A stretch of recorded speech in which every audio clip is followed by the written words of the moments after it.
It's so difficult after that. That's like the clear top 2, you know? Yeah, that's definitely the clear top 2. Yeah, I think looking at the rest least... of the list after that, it's just like nothing really jumps out to me as super strong.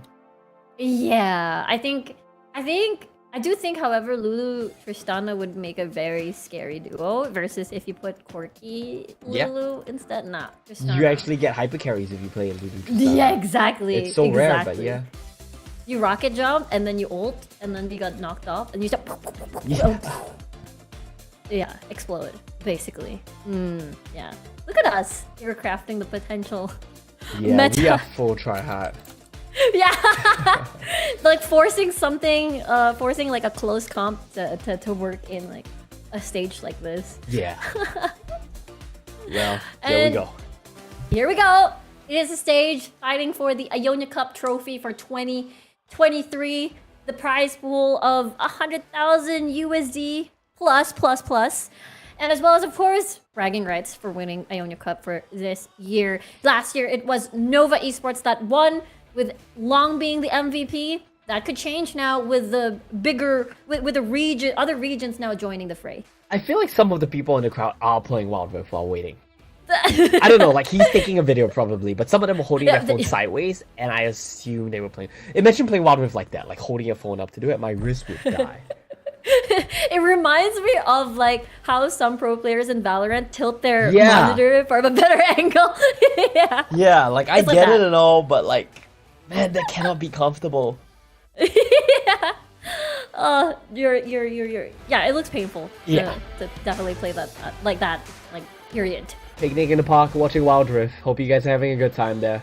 The weather must be so nice after it rains as well. Oh yeah, that chilly feeling. Yeah. That's so nice. And they're all, yeah, I love the picnic style chairs too. It's so cute. Like, it's just so chill. Yeah, the picnic chairs are nice. If they had like food, that would probably take this to the next level. Ooh, yeah. Yeah, like some like fried chicken or something. Oh my god. Soda, I'm getting kind of hungry. I fried haven't had dinner yet. Not gonna lie, me too. Yeah. That's same. Maybe they have food. I can see drinks. Like I can see someone with like tissues and stuff. Yeah, but I don't see anyone eating anything. They're done. Yeah, they better not be, because if I see food, like if I see someone eating fried chicken, I'll be kind of mad right now. Oh, like, I'll be GG. jealous. Ah. I love that drink. Not sponsored, by the way. Oh, what's the flavor? It's like, it's a quote-unquote herbal tea, but like there's so much sugar in it, it's like basically a soda.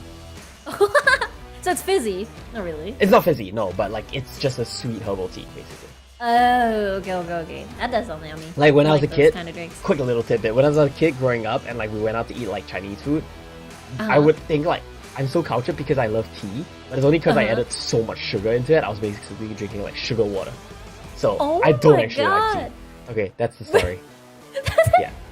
So wait, you would add sugar on your tea? Yeah, Like a lot yeah, of like sugar you have on your tea? we have like these cube sugars, and then I would just like put like Uh-huh. 3 into a tiny cup, and I would be like, this is delicious, tea is great. That sounds so sweet. 3 cubes of sugar. I was a kid, I didn't know any better. That's fair. Yeah. You were a child. It's No, just like that's- they that give you like explains a it. whole like, I don't know, like a whole box of sugar. I'm putting that in. I mean, understandable. that's such a mood. Yeah, something's never Oh, changed. someone's I'm drinking eating! a soda right now as well. It's like a burger. Uh-oh. Avert your eyes. Oh yeah, he's It'll make eating you something. even more hungry. Yeah. Is that a burger? It's a burger. It looks like a burger. Yeah. Cerberus fans in the crowd. They're so cute. Saigon Cerberus, go. We'll find out soon what the lineup is gonna be like. If it's influencer first or pro players first. We don't have a close-up of the stage just yet. They're probably like setting up, but once we... Oh! Okay, that's cool. That's such a cool cosplay of Zion. Wait, Yeah. that's not Zion Rakan. That's Zet Zion and set. Zion. Yeah, I was thinking the same thing. Is he playing a game? I'm not sure. I'm not sure either. It's Yeah. in vertical position. Unless you play Wild Rift in vertical position. It's a bit Yeah, different. but that's so cool though. The set cosplay with the fur around the shoulders. That's cool. Yeah. Legit thought it was Rakan. Because whenever I see a Zaya, I always Yeah. assume it's a Rakan. Yeah, my brain just went there immediately as well. But like, no, it's just set. Yeah. Oh, I was literally about to scream, oh, best couple. Yeah. And then, oops. Good thing I did not. Don't let Rakan hear that. Yeah, Rakan's gonna be angry. Yeah, like did they not match up their cosplay? Like, it's just unfortunate. My man just wanted to show off his games. Maybe it's that. I think so too, maybe that. Wait, doesn't Rakan also have like a similar outfit? I don't think Rakan is like a shirtless one, right? Am I remembering this wrong? Wait, I think he Google that. does. Rakan. Unless the feathers. I don't think go. Rakan is shirtless though. Oh, he is though. Yeah, he is. He is. Yeah, so why? Yeah. Why not do that? Maybe they didn't plan it. Maybe they went individually and it just worked out. I think so too. I think that's what happened. Yeah. Maybe it's like I'm trying to imagine now like Xayah, AD carry, and set support. I think that's very doable. Like super good. Yeah, that would probably be a really strong lane. All in aggressive lane.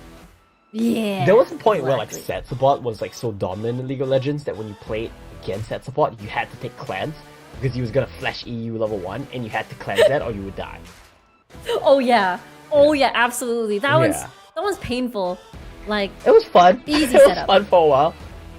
But it was annoying after a while, probably. How do you even counter that? I assume that you just want to get long range champions. Just Yeah, to you just them out. have to have cleanse, and then like he would still hack slash you, and then it's just unfortunate after that. It was just Ooh, dominant. pain. Oh, I see Thunder Talk jerseys, so that means we're doing Thunder Talk versus Cerberus. Okay, yeah, we're getting the pro players to start things off. That's a good start. Starting off strong. Yeah, that's true. It makes so much sense too. Like they always start as the pro player matchup first, and then influencer after, and then in case it's a 1-1, and then you get the last match or something like that. Like setting the tone basically for the entire team. Is what I assume. Yeah, I mean that makes a lot of sense. You want to get off to the good start. You want to get a win. You want to ideally not put pressure on your influencers, but if you lose, then that's a different story. Definitely a different story. Possible 2-0, we don't know. But here comes the pick and bans, baby. Thunder Talk versus Cerberus. Let's see now. It does seem like Thunder Talk, or rather CES, decided to go red side. Alright, so Zake's gonna get banned to start things off. A different approach already, right? We're seeing a lot of Bruiser bans earlier on, but now they're starting to ban the Dragon Lane as Ziggs and Varus both taken out. They're removing the main wave clearers of the entire game, and the only thing that's left is Corki, but I don't know if that's even picked nowadays as commonly as Probably before. not so much, yeah, and maybe you can find better wave clear champs than that as well, but with these two champs that are usually being handshaked, getting taken out of the pool, it's gonna be interesting to see what the follow-up here is. Yeah, absolutely. And speaking of follow-up bans, I'm glad the Gragas is gone. I think there's just too many like Gragas games that we've had where you win the team fights by just getting a pick off of that explosive cask, but Jax will be the prio pick for Thunder Talk on blue. We'll see. Jax is a good prio pick as well. We saw, was it Sin playing it in the Aram? I think it was, right? I think so, yeah. You are correct. It is Sin. Yeah, so he's warmed up on that champ already. He's ready to go. He's ready to roll. He's ready to go. And most likely top, there's no mystery anymore unless they switch it all up and put that in the jungle. Let's see now on the ends of Cerberus, however, they got their dual bot lane secured unless this Kaisa goes to BMM. Oh man, but the Vlad is already locked in. This is gonna be a very difficult...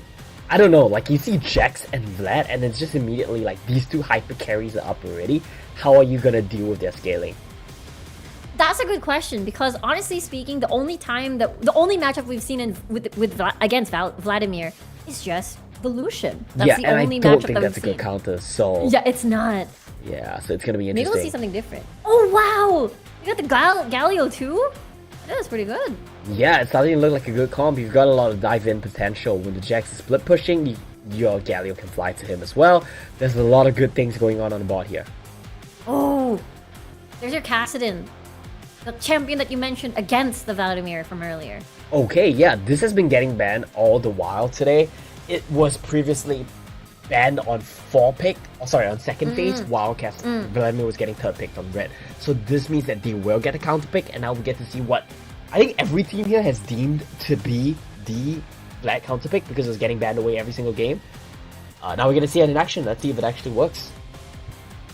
We finally get to see a different matchup now on the mid lane, BMM and Z, which is the Vladimir and the Kassadin matchup. But now the mystery of the CES, as they don't have their solo laners aside from the Kassadin, their jungler, or their top lane just yet. They're just whittling down all the choices that CES can rummage through. Yeah. I'm a bit curious about the Shen ban. I think that might be a support ban to make sure they don't get double globals for the Jax, but I don't think that was super necessary. Let's see what else gets picked up here. I like that the Gwen and the Volibear both get taken away. Super just dominant champs generally. Vi gets locked in, but this is the same problem that you mentioned with Nautilus, right? You cannot out the Vlad. You cannot ult the Vlad, you will not ult the Galio. The only choices that you have is the Jax, which is also not great, right?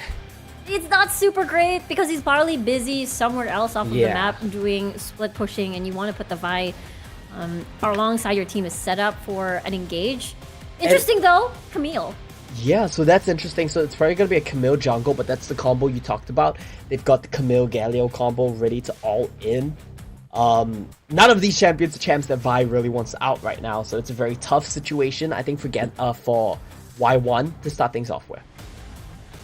Yeah, I think it's very effective against either the Kai'Sa or if you want to lock the Kassadin down, because the Kassadin can be very slippery because of his rift block. And now you show Xayah. Who are you gonna out? There's no one you can out.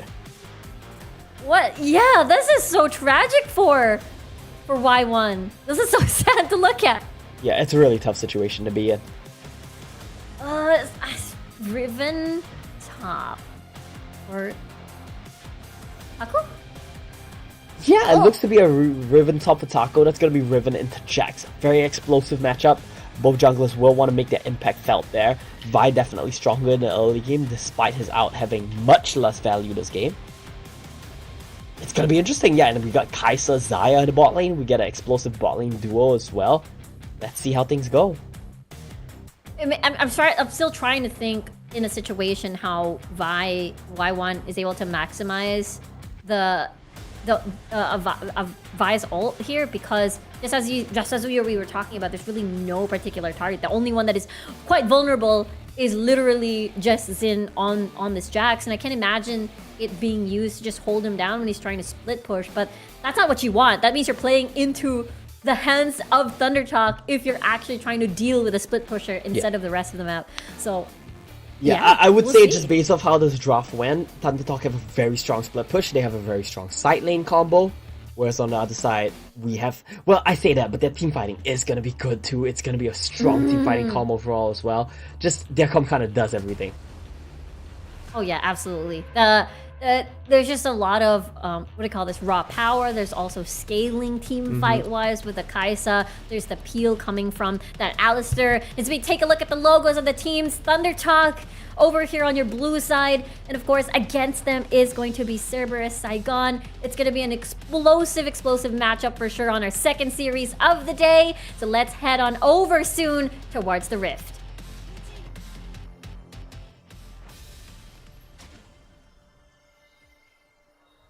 And we're here for game one. That's going to be ThunderTalk against Cerberus. It's going to be one of the best Chinese teams against one of the best Vietnamese teams. Z gets that EXP, so he will hit level 2 off the first wave, I believe. It's gonna be an interesting top lane as well. Yeah. There's already trades happening. Yeah, every lane is explosive. There's just so many setups as well for the bot lane of ThunderTalk, but it does feel like the trade is in favor of Cerberus so far. Really strong start. Yeah, so Cerberus starting things off well here. It's gonna be a while, right? We want some levels in all of these champions. Maybe level 2 or 3, they can start trading. Yeah, that's gonna be Z hitting level 2 already because of that ward kill. Big win for him. Ooh. Even pulling the the melee minion off of BMM. Ooh, unfortunate. But bot lane, however, I can imagine that once level 3 comes, that's the time it can be a bit more explosive. Alistar has more access to the combo, Galio as well on top of that with the taunt and the Justice Punch. But the 1v1 on top lane, however, is more explosive. When I talk about that, mid lane, BMM, first blood in favor of ThunderTalk. That is a quick and swift execute from That was TT. so explosive from ThunderTalk as well. Just no hesitation. Double flash on top of the Kassadin. That's why I don't like these counter picks. You know, you've got a champ that's clearly very strong in the meta. That's flat. You try to counterpick him, you start pulling out all the fancy champs, you get something like Kassadin, which is just so even weaker than Vlad pre-5. It's just so difficult to deal with. Things like this can just happen. Exactly. You don't have access for your level 5. Yeah, and this was clearly telegraphed or like pre-planned by Xby as well. Starting with the sweeper and getting rid of the early level 1 ward. He knew what his pathing was gonna be, and he just did he took the right steps to deny any possibility of Cerberus knowing about it. And the thing is, BMM was already playing safe. He's not even extended towards the middle of the river. He's actually below the boundary, near his tower. And as long as you're near that river, it's maybe Y1 can fight back. No, with a pool access, it's so hard. It is. It's really difficult, right? Like the Vi doesn't have a place to go. Especially now having the ultimate, it should be an easy gank. But where are you gonna out yet again? You can't out Xayah once she hits level 5 at least. She's not yet level 5, but this is the window. This is the window. But it's so difficult. It's so fast. Yeah, so Force, it's just such a tiny window. It's gonna be level 5 already once we, pan the camera over back at bot lane for sure.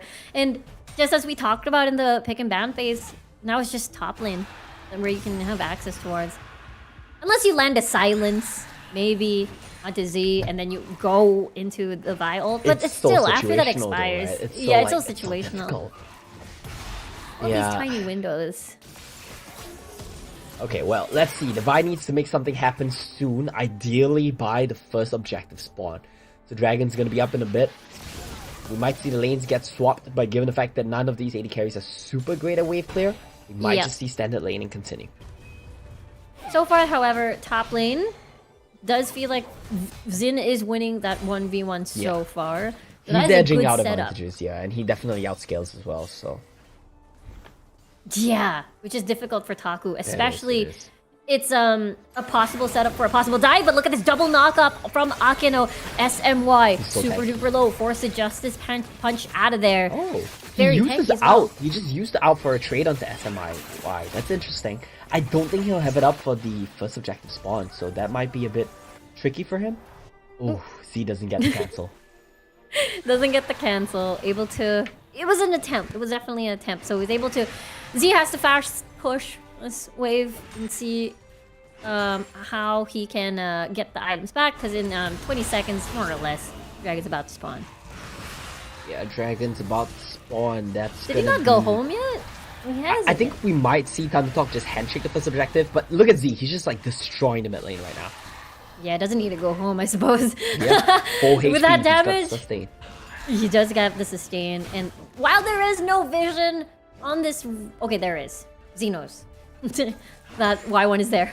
Never mind. And like, not gonna lie, like Z does look a little bit cleaner with Vlad than what we saw from the mid player. Nian. His name is escaping me right now. The mid player. Nian. Nian. That's right. Yeah, Nian. He seems to be very on point about like when to use the empowered Q. I don't know. It's just a vibe check from early on, but I feel like Z's Vlad might be even scarier than Nian. I think I agree with you there. The fact I wouldn't that be he doesn't surprised, even need to right? go home. Yeah. Where's the pool? He hasn't used it yet. Just now after being used the Yeah, ult. he just forces them away 1v2 and is full health. What? That's insane. Oh, 1v2 at the top lane as well. Xin forced to flash away, getting ignited. The smite on the slow activated. No Xin. way. It's gonna hop towards the honey fruit, and he escapes. And now Z is gonna attack the Rift And Herald. all this while, they got the dragon as well, and they're gonna start the Rift Herald off. Cerberus had the right idea. We're gonna give up the dragon to make plays on your lane. We're gonna try to get some gold, and we are gonna fight you at the Herald. But they just lose every play in every lane. Face rush procs, Z just gets out. He's just so good on this Vlad, actually. I'm shaking my head right now because I'm so impressed. You're right. Well, the plan in mind by Cerberus was, you're right. Handshake, straight objectives. We might get a kill onto top lane, go to Rift Herald, and then most likely get a bunch of turret plates to funnel towards your top lane. And it didn't work out. Instead, Thundertalk just won every single part of this map. Yeah, and a slightly different build path as well. We do still see the Proto Belt get picked up by the Vlad. But Cosmic Drive gonna be the first item here, picked up by Z instead of the Death Cap. I think it's a great item. And honestly, both are really good items. They just play a little bit differently. A bunch of AP is always nice for Vlad if you want to assassinate someone. But this build gives you a lot of CDR, movement speed, HP. It's just good overall. A little bit less damage, but you get a bit more of everything else. You might get another rotation of your spells, whatever. That's so much better on the long run, on prolonged team fights. They just get the turret mid as well. Yeah, they're getting everything. And also, by the way, bot lane... What? BMM can't even reply on this. Like, here we go. Z1v2's this. You do not win. Yeah, definitely. Is holding on to the pool as well. Here comes... You can't out. You can't out. It is. Yeah, you can't. You can't. You just hold on to the pool and wait for that bolt and then just go down. Yeah, you're right. He's the cleanest Vlad player we've seen so far. Yeah, he was so confident there as well. He knew exactly what he needed to do. Held his spells as long as possible. Used the proto belt, used the flash, and held the pull for when Vi came in and put it out. And this gives so much space for Thundertalk to get the bot lane turret as well, because they invest so much resources on mid, but it's not enough. If we get to a game 3, I don't expect to see Vlad there. I think it should be permabanned at this point. Yeah, this champ just seems like there's no answers for. I think so. I mean, you already mentioned, you know, Kassadin being this, you know, like one of the counters in the lane, but when you put everything into the equation, it's just so difficult to just counter. And we're looking at the replay of Taku's demise on top lane. Yeah, a bit of a misplay there from Xin to jump back in, but he's tanky enough that he doesn't care. We're trying to go on him now, but turns on the counter-strike, so Alistair can't get stun on him. So, Thundertalk has complete control. Oh yeah. All over. Like, it's so amazing how Thundertalk just maximizes every single thing so far. Full control. Oh, here we go. Not sure what's going on. Can't see it Me right too. now, but I feel like it's gonna be just both teams walking away from this. I think so too. I just hear like signals and stuff. Oh, there we go. We're back. Yeah, we are back. And yeah, no one died. Tower is still alive, or is it dead? It's still alive. Z? Does he want the kill? Not quite. Oh, here we go. That's the 2v2 temporarily into the Galio ult with the knock-up right now. Soil's gonna come right in with the auto attacks. Is joining the fray. Y1 forced to run away. And now it's just complete domination for Thundertalk. Yeah, complete domination from Thundertalk. They're gonna control the whole map here. Not much as Cerberus can really do, I think, at this point. This is just full domination for sure. And 100% kill participation from Camille so far. It's a great start from Thundertalk. And also the control of Thundertalk on the deeper ends of the jungle of CES. The fact that the Camille was able to go that deep to cut the escape. Just says a lot when it comes to, again, map control that Thundertalk has. So, Cerberus, let's see the response here. This could be it. But if you ult Soil, he's just going to do just that. And if you target SMY, just gonna run away and casually walk tanky, yeah. That gave Soil the time to stack up the feathers as well. It's so difficult to kill anyone here for the side of Cerberus. They have the right idea, but there's nowhere to really just attack. Yeah. You can't initiate on anyone, but they're Did able QSS to... that? I think it was a QSS. I want to check that. Can you QSS that via ultimate? I guess I learned something today. Wait. Yeah, I just saw like a ghost face animation on the Soil. So yeah.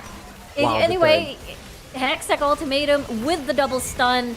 Genza might be the next one to fall. Akin is forced to flash away. Xin landing a couple of auto attacks onto Genza. BMM will try to assist and see if there's any trade that's gonna happen, but forced to run away because Xin is just too powerful. yeah, nothing at all that Cerberus can do right now. This is full domination from the side of Thundertalk. They're controlling the game. They get all the dragons. I don't think they've lost an objective this game. They did. One bot lane turret is all they've lost this game. Yeah, that I think for CES, still a very, very, what do you call this, scary sign that the only consolation prize that they get is that bottom lane tower. Let's take a look at that replay once more. That double taunt by SMY, just removing the carry immediately, Genza to just deny any auto attacks on that team fight. This is just full control from Thundertalk. Vlad wasn't even here. He's still farming. Yeah. He has the death cap now as well, so it's hard for me to say like who can carry this game on the side of Cerberus. I would say maybe Kai'Sa, but you cannot carry as Kai'Sa into the champions that Thundertalk has. You're just too short range. They're gonna get on top of you, and they are just gonna one-shot you. Yeah, there's just one Jax is buying solution as well. Riftmaker here as well, so a lot of AP burst is gonna come out from him. it's gonna be pain. It's gonna be absolutely painful.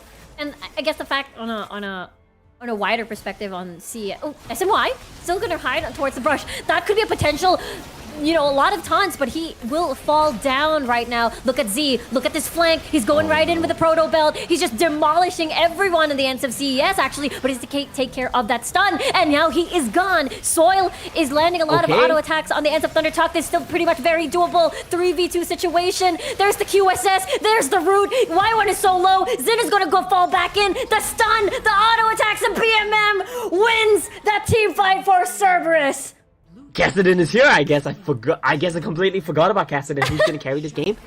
It's gonna be BMM, I guess. I'm gonna need to see a replay of that one because I don't know how it all fell apart for ThunderTalk.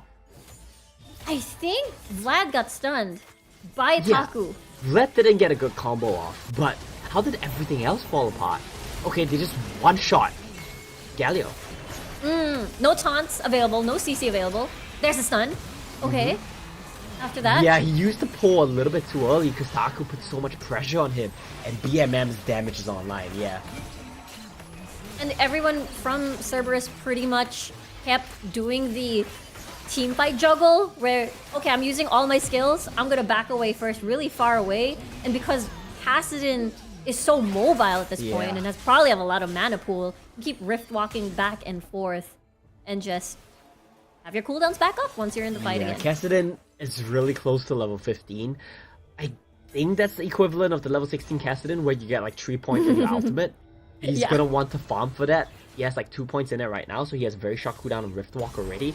But he's gonna get to the point where he has basically no cooldown on Rift Walk, and then that's when Kassadin just really takes over a team fight. You cannot lock him down.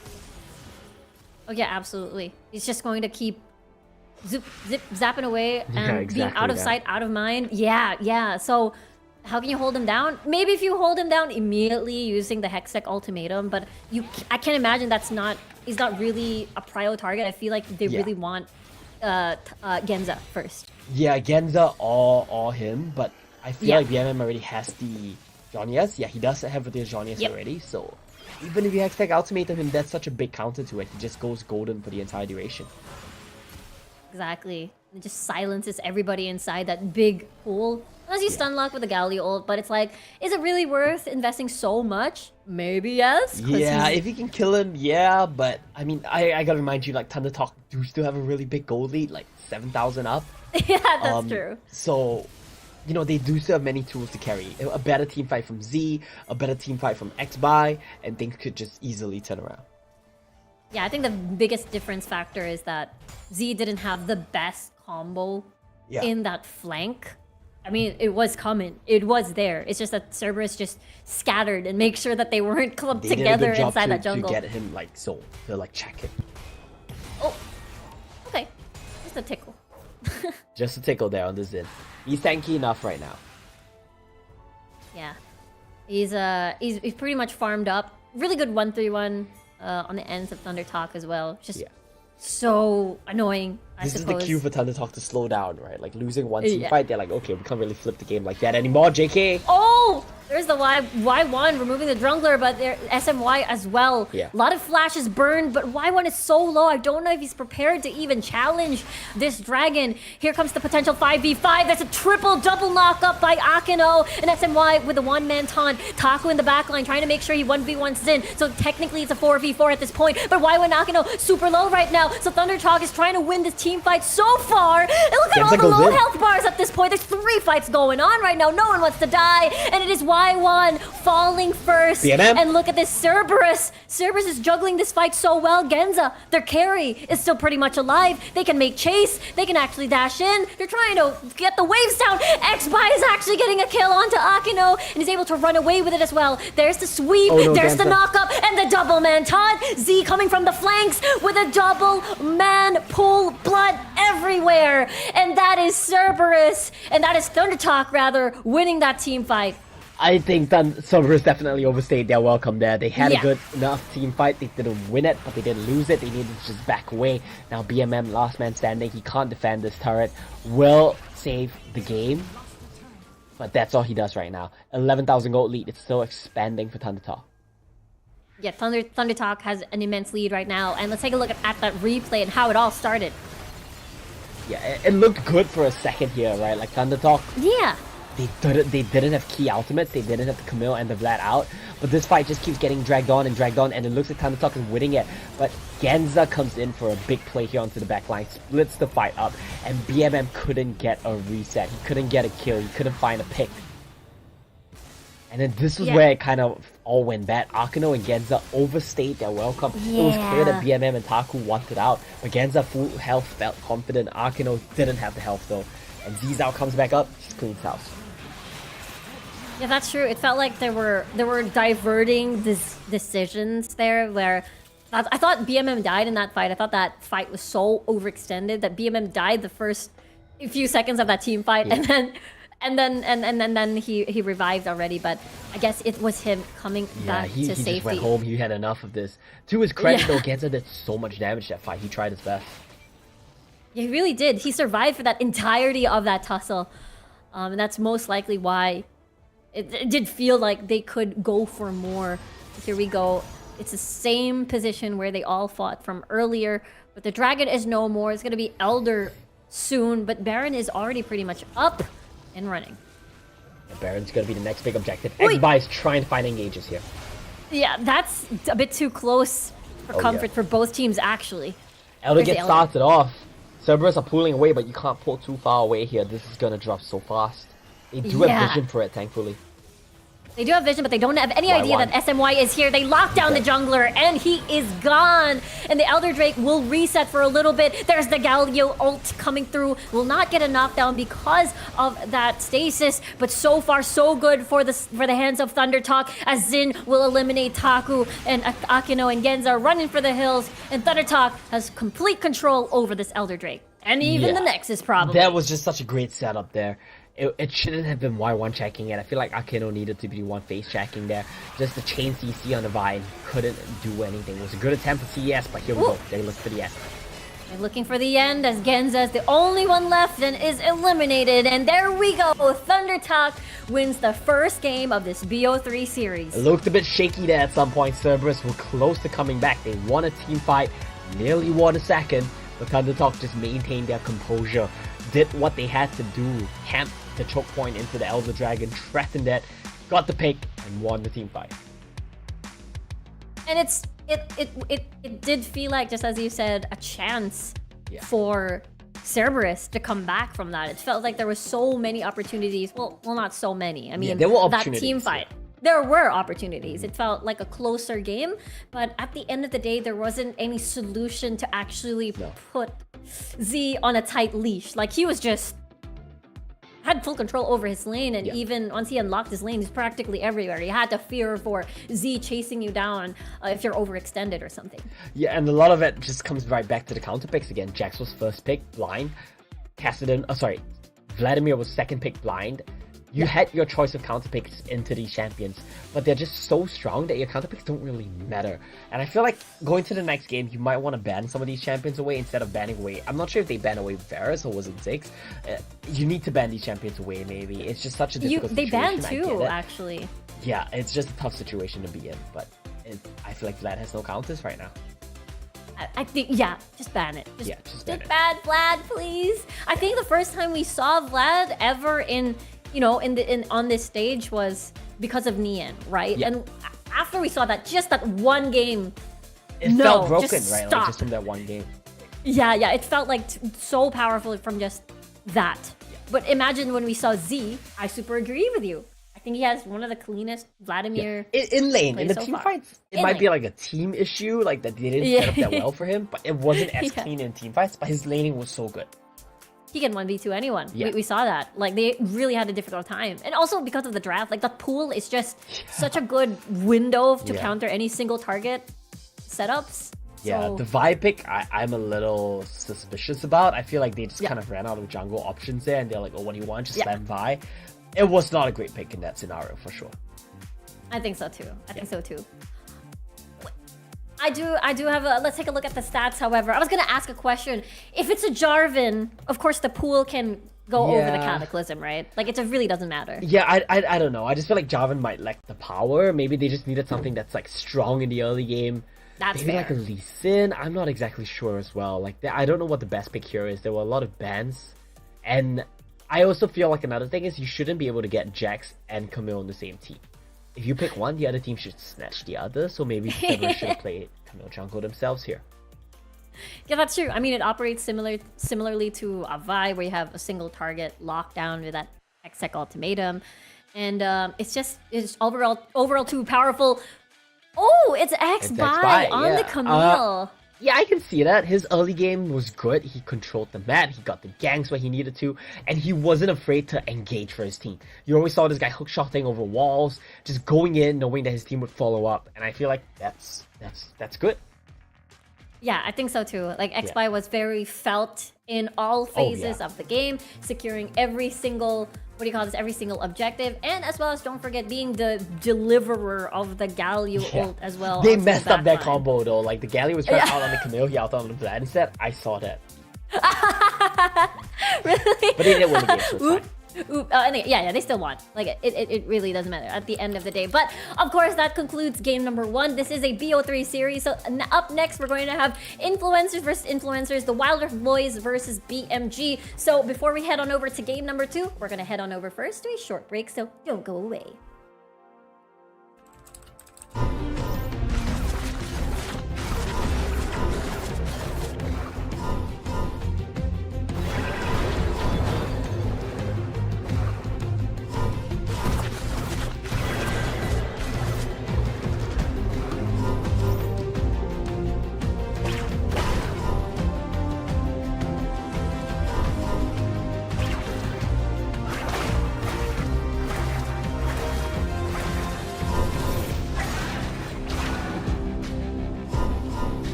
Such happiness!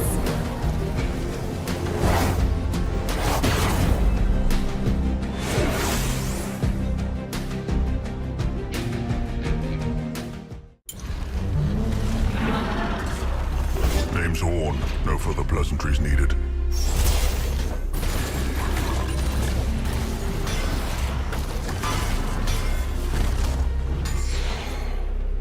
All I need is myself. And hammer.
Hello, and welcome back over here at the Ionia Cup Invitationals here at Foshan, China. And we're still currently in our second series of the day. It is Thundertalk x Wild Rift Boys versus Cerberus Saigon x BMG. So right now, we've already concluded the pro team side of things, and now we're heading on over to the influencer matchup, which is the Wild Rift Boys versus BMG. Yeah, it's gonna be I'm very gonna do it exciting. like when that. the I don't Wild know Rift why. Boys, of course, representing us. They are the casters from China. The caster It's gonna be crew. very exciting. But it sounds like they might have a tough matchup ahead of them. Oh, yeah, that's true. That's true. Yeah. I do feel like it's going to be a very close matchup this time around, though. That's what I. I hope, that's what right? I- It feels I like it would be. Yeah, because when we look at the previous matches that we had on our first series of the day, it was very... What's the correct word? What is the correct... It was, okay, dominating. Yeah. It was very clear-cut who was going to win. Yeah. We didn't have like a very like nail-biting, like close game just yet. Maybe this could be it. Maybe. Yeah, hopefully this is gonna be the closest game so far. I think that it seems to be stacking up that way. Tomorrow though, we're gonna get some closer games for sure as well, right? Like we're gonna start to see the I think those are the casters from earlier. The rain has started back up again, so they're just cheering from off the stage. That's very cute. That's honestly very, very cute. Yeah. And, so I'm not counting them out just yet, but if Thunder Talk's team or like the Wild Rift Boys win this game, or if Thunder Talk wins game 3, we might very well see Cerberus against my brain's failing again. NAOS tomorrow, and that should be a pretty fun one. Yeah. Ooh, that's true. SEA versus SEA. Yeah, here we go again. Here we go again. What was it called? Tale as old as time. Exactly, and of course we're going to see Thunder Talk potentially going up against Team Nova yet again. Yeah, that's gonna be fun. Honestly, any sort of matchup feels like an exciting one. Like in general, like if you like just swap things here and there, it's still going to be incredibly exciting. But of course, the matchup that we currently have is Wild Rift Boys versus BMG. So honestly, summary of the day is just ban Vlad. Like I think so you're good. You can start from there. Yeah, 100%. So far, that's exactly what needs to be done. That champion just seems too strong right now.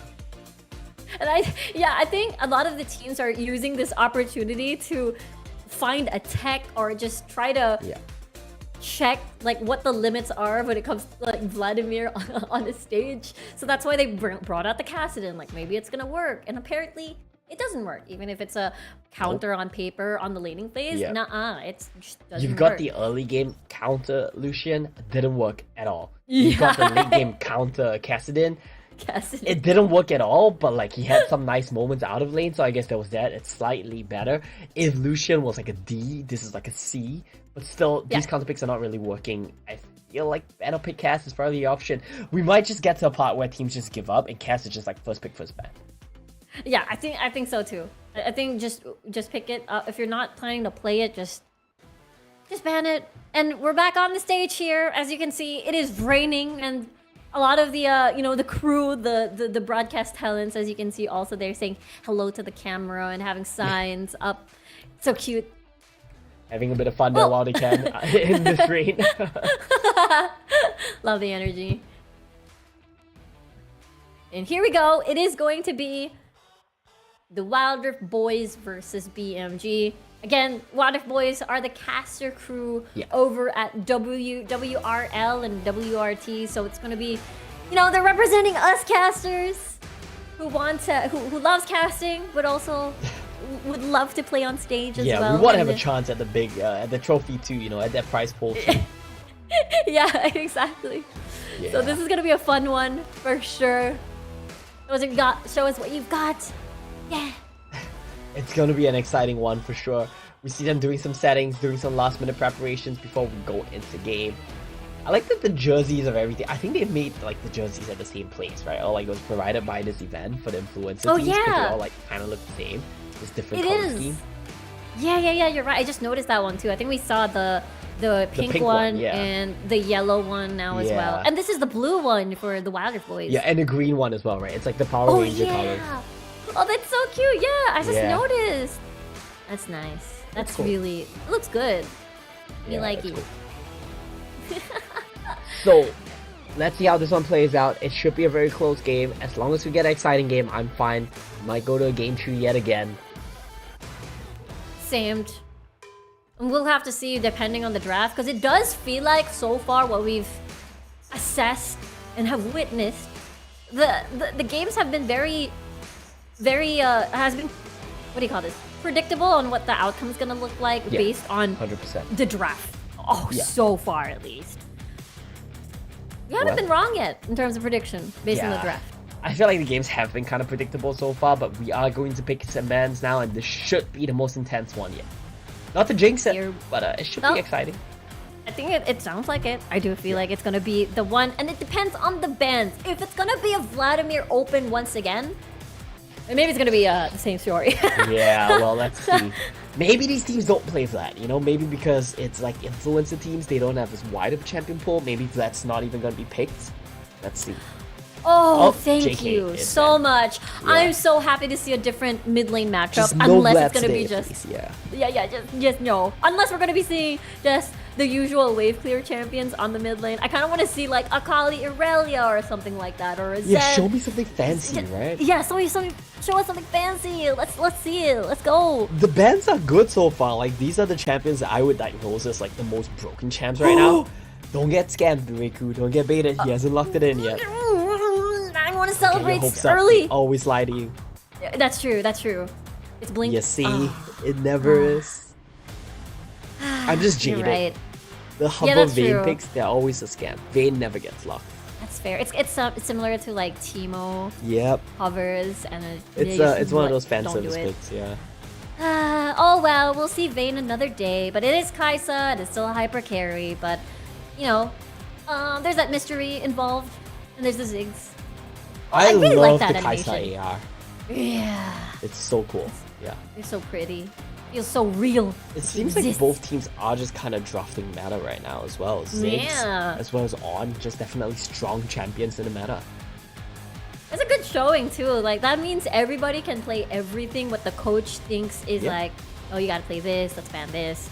Like, it's cool. It's pretty cool. And Ornn can be used at top or bottom lane. Maybe that we're seeing the bot lane already right now. Oh yeah, there might be the support already. And now that you see a Gwen probably going top, I don't think you want the On into that matchup. But then again, most of the good matchups into Gwen are kind of gone as well, with Jax sticking off the table. So I'm interested to see how this one's gonna play out. Karma gets not yet locked in, but Hover. It's blinking. I hope they pick this up. I mean, it makes sense. It is kind of like operates like an Orianna. You have your hyper carry. You need that shield. Depending though, if it's gonna be a support Karma or a mid lane Karma to assist whoever that's a the good jungle is point. gonna be. You got the Jace coming in as well. That's gonna be a double poke combo yet again. But you have engaged with the On. You have tankiness. Both drafts are shaping up to be a little bit different. It's gonna be a little bit exciting to see how this one plays out for sure. I do feel like poke compositions do need disengage, like no matter what, because eventually if BMG plays a heavy engaged composition, I do feel like the poke champions might not have enough space to do the poking. So we'll see if the Gragas gets banned or gets picked eventually. Yeah, the Gragas is a very good option here. I think you might want to lock that in for BMG because you don't have a clear support pick yet, and Karma could go mid. Lee Sin gets banned away, so you're getting rid of an early game strong jungler. I want to see what the Wild Rift boys pick up for their own jungle. Please don't be Jace again. Hold on, I recognize that guy. The mid laner. That's Naiti. He was the caster for Icons as well, one of the past years. And I think like we did like a video segment with them before. Yeah, I remember. That guy's hilarious. So cute. Okay, I'm cheering for the Wild Rift boys even more now. Yeah. Yeah, I put the face to the name, so that it all adds up. Yeah. And that is going to be potentially, I don't know, maybe he is the Jace, maybe he is not the Jace. We'll see what he picks up eventually. But no Gragas banned so far. It is still pretty much open. And okay. So Garen being locked in means that we will probably see on support. Unless this is gonna be a Jace jungle and Nunu jungle. Not yet locked, but that will be super interesting to see for this. it does feel like they were opting for the Vayne Nunu comp, which is such a huge classic from way back. I don't know, 2 years ago of Wild Rift. Yeah. But here we go. Is it going to be a mid lane Karma? Oh my god, no that Nunu disengage. AR. It just keeps getting better. Wait, I missed it because I was looking at the... No! He just jumped on the screen and like snowballs flew everywhere. Wait, that's so cute. Yeah. I want to see how Shen does it though if they lock this in, because he was banned before. That is never true, picked. yeah. Wait, so who's the jungle? Is it... It can't be Jace jungle again, right? I think it's a Jace jungle. I'm so sorry. Oh, you No, have it's like a Jace. zero It's a damage Jace mid. solo lanes. Is it Garen jungle? It can't be, right? So who's the... It's a Shen jungle. Oh my How god. can Shen jungle clear? We said this before, right? Like River Shen is a we thing, have, right? So Yeah. well, let's see if this one works out. Shen against Nunu. Pretty uninteractive matchup, just double tanks looking to get some ganks down. The mid lane matchup could be exciting though. Jace, actually no, you know what? The Karma matchups are never exciting. Jace is. I agree with you there. I agree with you there. Like when we look at the matchups, like on paper, laning phase wise, it's really non-interactive. Yeah. I am afraid it's very non-interactive everywhere. So see you in 4 minutes and 30 seconds, I suppose, for the fight. Yeah, it doesn't seem like we're gonna get a lot of action here in the early game. Maybe at all. Level 5 is gonna be the interesting part for sure, because, you know, Shen will live in the jungle and then just, you know, ult. Do you need help? Just call me, I'll ult. I'll be right there. And Nunu is gonna be everywhere as well, right? That's Nunu true. is gonna be all over the place, rolling snowballs, getting fights going. What is this? We're zoning into the AR again. It's So really cool. pretty. I'm such a sucker for this. Like, this is so cool to me. Me too. I super agree with you. I think Kai'Sa still is the queen of the AR transitions, flying across the stage. And of course, this is, don't forget, it's game number 2, Wild Rift Boys versus BMG. Let's head on over to the Rift. We do have right the now- Wild Rift Boys on the red team, while BMG immediately starting off with the sweeper, clearing that one away. Not sure if Karma got the EXP. And look how fast this Nunu clears. No, and it's gonna be the complete opposite for Shen. Yeah, yeah, actually. Look at this ad for the Yumi skin. That's so cute. Oh yeah. Okay, but it's what's fine. it called again? The food. Is it food? I don't know the name, but it's like, yeah, the food one. The food one. The food skin. Yeah. Yeah. Just that. Yeah. Anyway, we talked about how non-interactive it is going to be on a laning phase perspective, but when you add in the junglers in play, that's the only time most likely it'll be the interactive part. Just as you said, the Nunu is gonna most likely be trying to gank lanes. What is the most gankable lane here? Is it a mid lane? I think You're mid lane's the probably looking for... Oh, it's difficult, right? Like, I would say Right? mid lane, but Karma doesn't have gank set up. So it's just like... You could gank top lane, but it's a Garen, so unless he makes a mistake, it's gonna be hard to gank him as well. Maybe bot lane, that might be doable. It just comes down to how well the On uses his Unstoppable. But I just feel like as Nunu, you can just like make so many ganks that eventually one works. So this ward is gonna be good. It is definitely going to give a heads up to aiding. Oh, they Oh, used that nice knock up, however, from Cat. Yeah. Yahweh already low. And don't forget, Cat was the Rakan that we saw earlier today, so we know that he's capable of getting these engages down. Definitely getting that engaged, getting that setups for the rest of the squad for WRB. Yeah, and Nunu with the feast is just so annoying to contest objectives again, so we saw Shen just give that one up and back away, and that's gonna be Nidaher getting double crab as well as a full clear down, except for Grub, while Shen is still clearing. Yeah, this is definitely what we expected when it comes to the jungler matchup. While they don't interact or like fight each other, actually, it is definitely on the clear speed is where they're going to be fighting at. And of course, when it comes to presence, however, that's what the Shen brings to the table. It's so easy to immediately make an equal, what do you call this, an equal fight into a more advantageous one just because of numbers alone. So I think that's where the strength lies and what they will definitely exchange, which is clear speed. I don't know how far that can take you, but we'll have to see. Yeah, Shen's pretty level 5, so the early game advantage Nunu has is kind of negated right now. If Nunu tries to look for any cheesy ganks or any like just forced ganks, Shen can easily respond. So in a way, that's a nice counterpick to a gank-heavy champion like Nunu.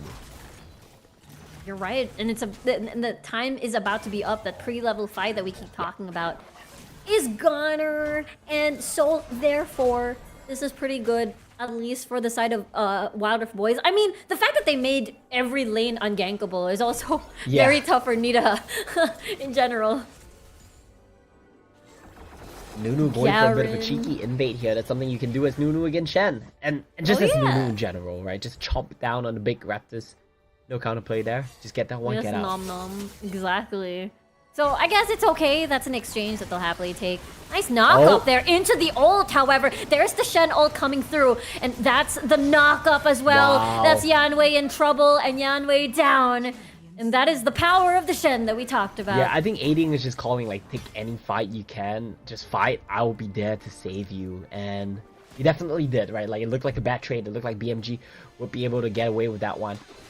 Sao Ming trying to freeze the wave. And Yufan won't let that happen. But yeah, like, Shen is definitely falling behind the farm. Yeah, so he's gonna sacrifice his own farm for, you know, his teammates getting more gold instead. I mean, it's a Shen. It's okay. His job it's is okay, to yeah, just set up for your team. Make sure that you ult at the right time and at the right place. You're kind of okay with that, but I do want to point out he is building Divine Thunder on the Shen, so he will be kind of not a full tank, right? He will have some damage as well, so he does need some gold for that to tank up after the Sundra, which he doesn't even have yet, and the swap is down earlier from WRB here. Yeah, and DDJ unable to rotate just yet.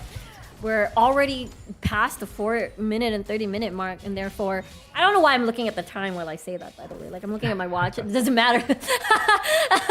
And the neutral objectives are already up, and BMG, I'm not sure if they're early or late to the resets. I think they're all pretty much already here. Yeah, and it looks to be like potentially a Dragon for Herald trade. But the Wild Rift boys, they need start of Herald. You can't be slow. This Dragon is going to go down so fast that they can come contest your Herald if you delay. So it looks to be just fine with both teams to be a trade. Yeah, YOLO might be squished into the wall. No, not really. It's a Garen. Can deal chip damage, but that's pretty much it for now. Oh. And Herald's just immediately used here. I don't even know. Okay, because they have a Ziggs, this will be enough for them. Oh wait, not even. It's just they don't even need him. Yeah, didn't even need the satchel. Wow. Look at YOLO winning this 1v1 onto D. YOLO definitely takes this matchup on the Gwen in a 1v1. I want to see what items D has. Okay, nothing yet. Going for the Black Cleaver. Once that's up, he'll have a little bit of a better time trading. Yeah. It's still pretty slow right now, though, for both teams. I do think Shen out is up again. This has been the slowest game we've seen today. But DDJ might be in trouble here. Has the flash. Oh, he gets the knock up actually into the then 3-man dive. And that is it, aiding with the ult. Definitely stepping up too far there to try to go for the 1v1 trades. And there's also props to Cat getting the roam down. Cat has been pretty much everywhere on the map here.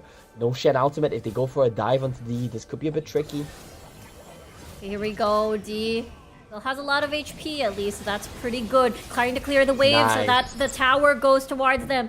Very nice coming from That's D. what having 2 global spells can do for you here. Kai'Sa looking for a way into this team fight, but not going to find it. Does save the tower though. 408 HP left standing. And yeah, so far, you're right. This is like the closest game we've seen so far in the Ionia Cup. And it's not still very clear who's going to win, but it's a 2k gold lead, at least for the ends of the Wild Rift boys. I think at this point, the big thing you need to look out for on the side of BMG is the Gwen is going to come online very soon, and the Kai'Sa is going to be a late game insurance. So these two champions have the potential to carry the game. The Wild Rift boys need to keep their lead going because they don't have a similar type of carry. Jace doesn't scale as well, Ziggs doesn't scale as well. You need to use the early mid game of these two champs to really get ahead. If not, you might have problems later on dealing with the Gwen, dealing with the Kai'Sa. I super agree with you there. That's why they're trying to pick up the pace and try to get more picks. There's the Stand United activated. That's a stun lock and a smash. Yeah. I guess I do know about that with the Glacial Augment. The on-engages are so good. Yeah, it's so clean. And you have D on these side lanes to just stabilize everything. If you want to get a trade off of other objectives, so they're going exactly. YOLO is going to get knocked up into a lot of damage funneled through. You can't move. Yeah, he's just Cat is just so good. I didn't think that engage was going to work because the Gwen ghosted, but Cat just nails him out of the air with the stun, with the knockup. It's so, and you can see that BMG just wants to get trades off of this tower, and it's just D spinning around, clearing the minion wave, and then it forces BMG just to fall back. And let's take a look at that replay first. Oh, it's the YOLO such a clean knockup. I'm pretty sure that's max range as well. I didn't think it was gonna land, but yeah, great job from Cat. Super amazing Ornn plays from the ends of Cat. And you asked for, you know, for the Wild Rift boys are in a timer, and they've been just maximizing every single opportunity so far in this game. Yeah, for sure they have been. They've been doing a great job. Items are starting to come online as well for both teams. I like the Jace build a bit more here. The Yomu's Ghost Blade, some mobility offered to him, and the Edge of Night coming up to just block out one key engage spell like the Snowball. That's going to be super nice for ID to try to extend his carry potential on Jace. Exactly, and it just works well with the trio combo that we've been seeing. Cat, 90, and as well as, of course, their Shen from earlier. It's just such a really fluid combo, and you know that what they're doing right now is that Stand United is probably available. That's why they're being aggressive like this.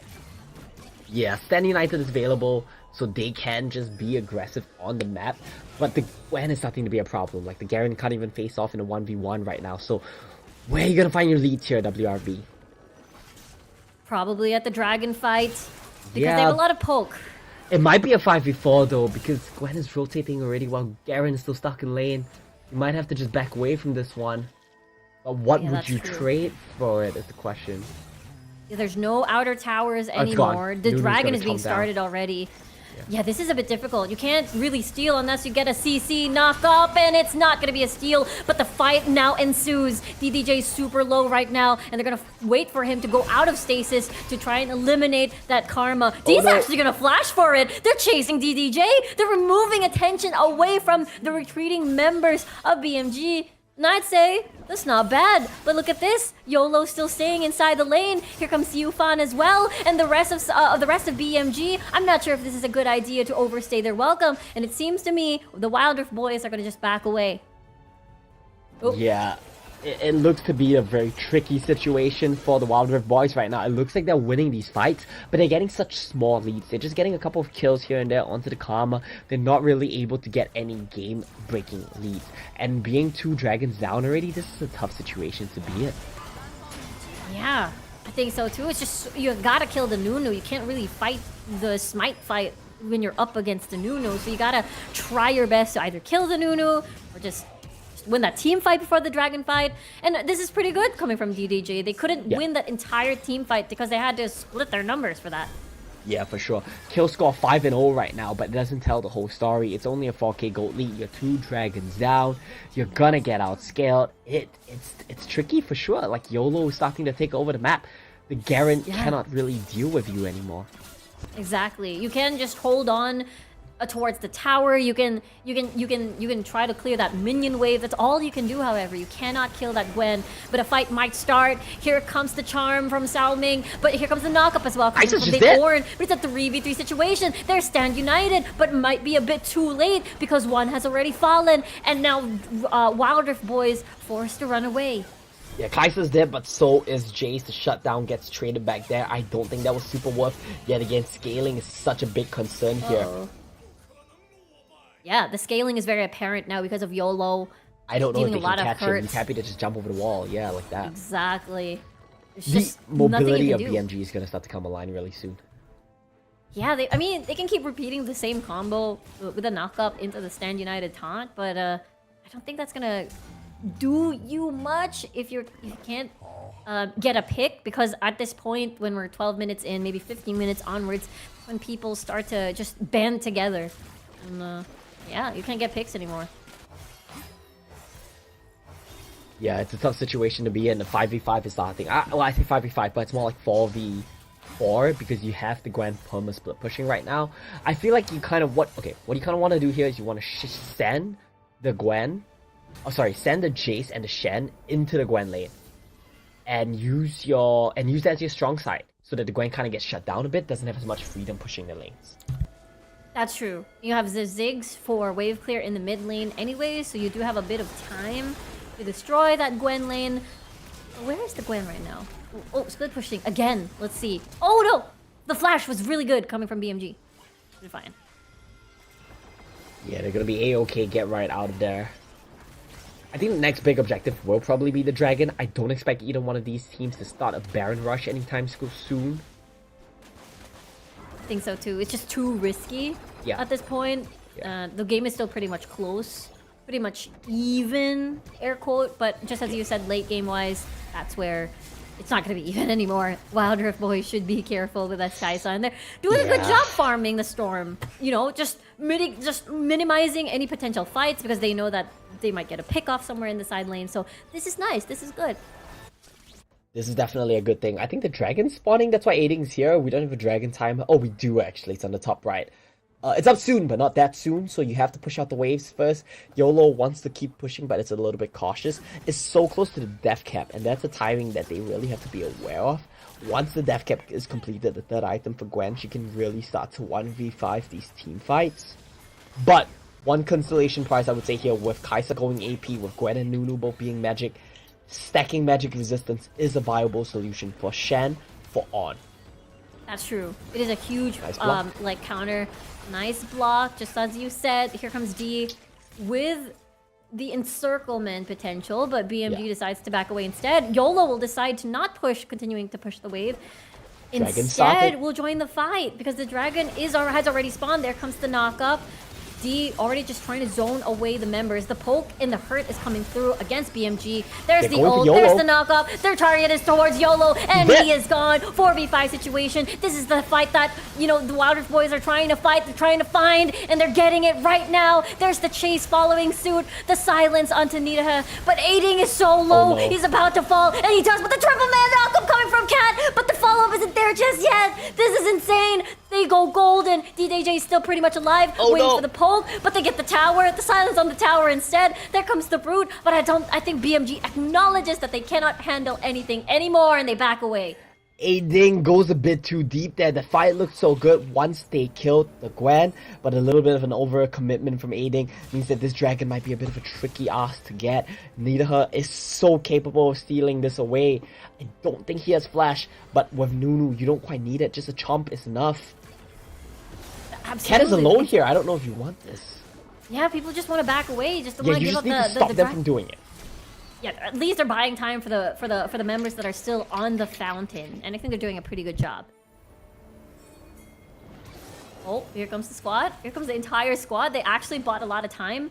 Stand United is available in case that they actually just start a fight. Yeah. So Stand United is available. I feel like what they need to do right now is, unless they are planning to just rush this dragon right now, send the Shen to split push. It's fine that he's a jungler, he can out in if a fight happens. But I think they want to just secure it. It's so risky to leave it up against a Nunu. But either way, it's just coming. so hard to go up against the Nunu. There is, he's still pretty much alive with a double knockup with a snowball, but look at the flank coming from YOLO, destroying 90 in the fray, and now everything is just falling down like dominoes against Wild Rift Boys. It is BMG winning this entire team fight. They are in shambles, and BMG will be happy about this one. Dragon not secured just yet, but it is a free lane and a free tower to take. Yeah, I think they're probably able to get the inhibitor here as well. That was such good engage from BMG, picture perfect stuff. You have the Gwen coming from the flank, you have the Rakan engaging on the whole team, and Nunu just sits there channel. Yeah, I think it can end. They're gonna end. Wow. Just like that, the game gets flipped. It wasn't even an Elder Drake. It was just an Infernal Drake. Completely turned around on the dragon fight and exasperation on the faces of the Wild Rift Boys. I feel that. Yeah. Like, how did we lose that game? Yeah, they were winning. They were 4-0 at the first 10 minutes. They had smooth execution with the Ornn and the Jace and the Shen combination. They were getting picks all over. Yeah, and this is what I was saying, right? Like, they had a lead, but the lead was not enough. The Gwen and the Kai'Sa just came back. And of course the Rakan as well, right? Like, in the team fight, the Rakan did so much there. It was just a rough situation to be in. You got a lead, but it's not enough to lead, and you just fall behind and lose. Yeah, I think that's what do you call this? The exchange that you wanted to get. You're getting picks everywhere, but because D can only hold the lane for as long as he could, and it was free farm for Gwen basically, and it was just no answer. And I think that last team fight there was an insane flank from YOLO, so the carries were immediately deleted after that. Yeah, the Gwen just got on top of the Jace, and with those items, I think she had the death cap at that point as well. It's basically a one-shot. Not much you can really do there. Yeah, you can't.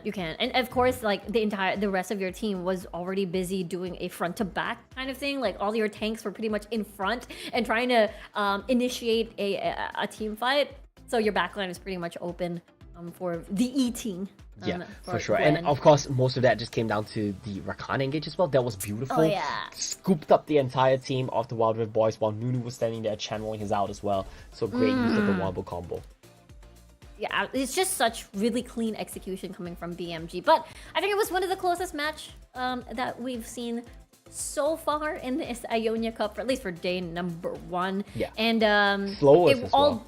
It was the slowest. It was the less like dominating. It was very by the book.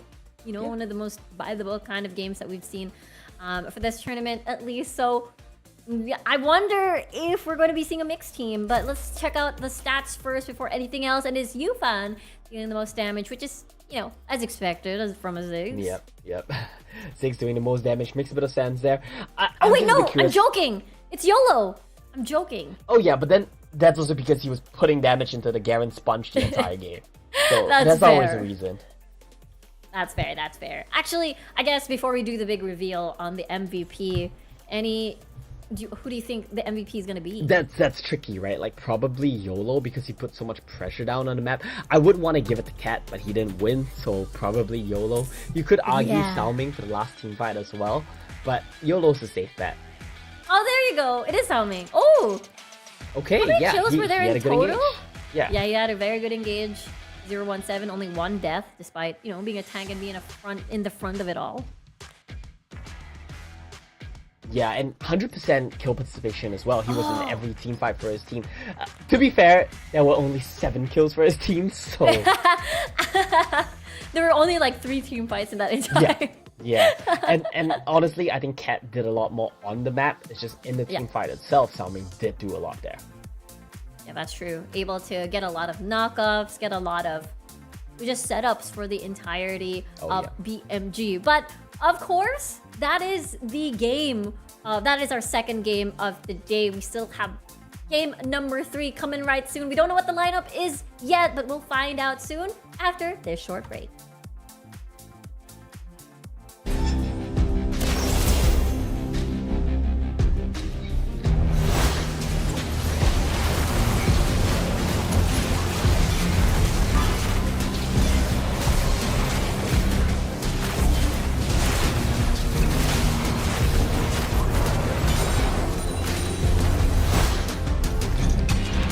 Nailed it.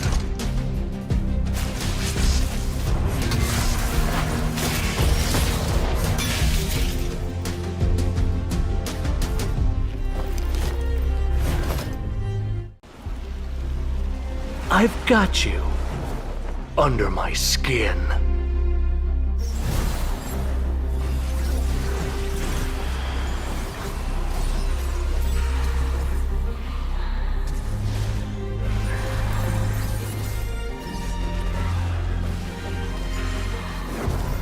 Deliciously vain.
A draining exercise.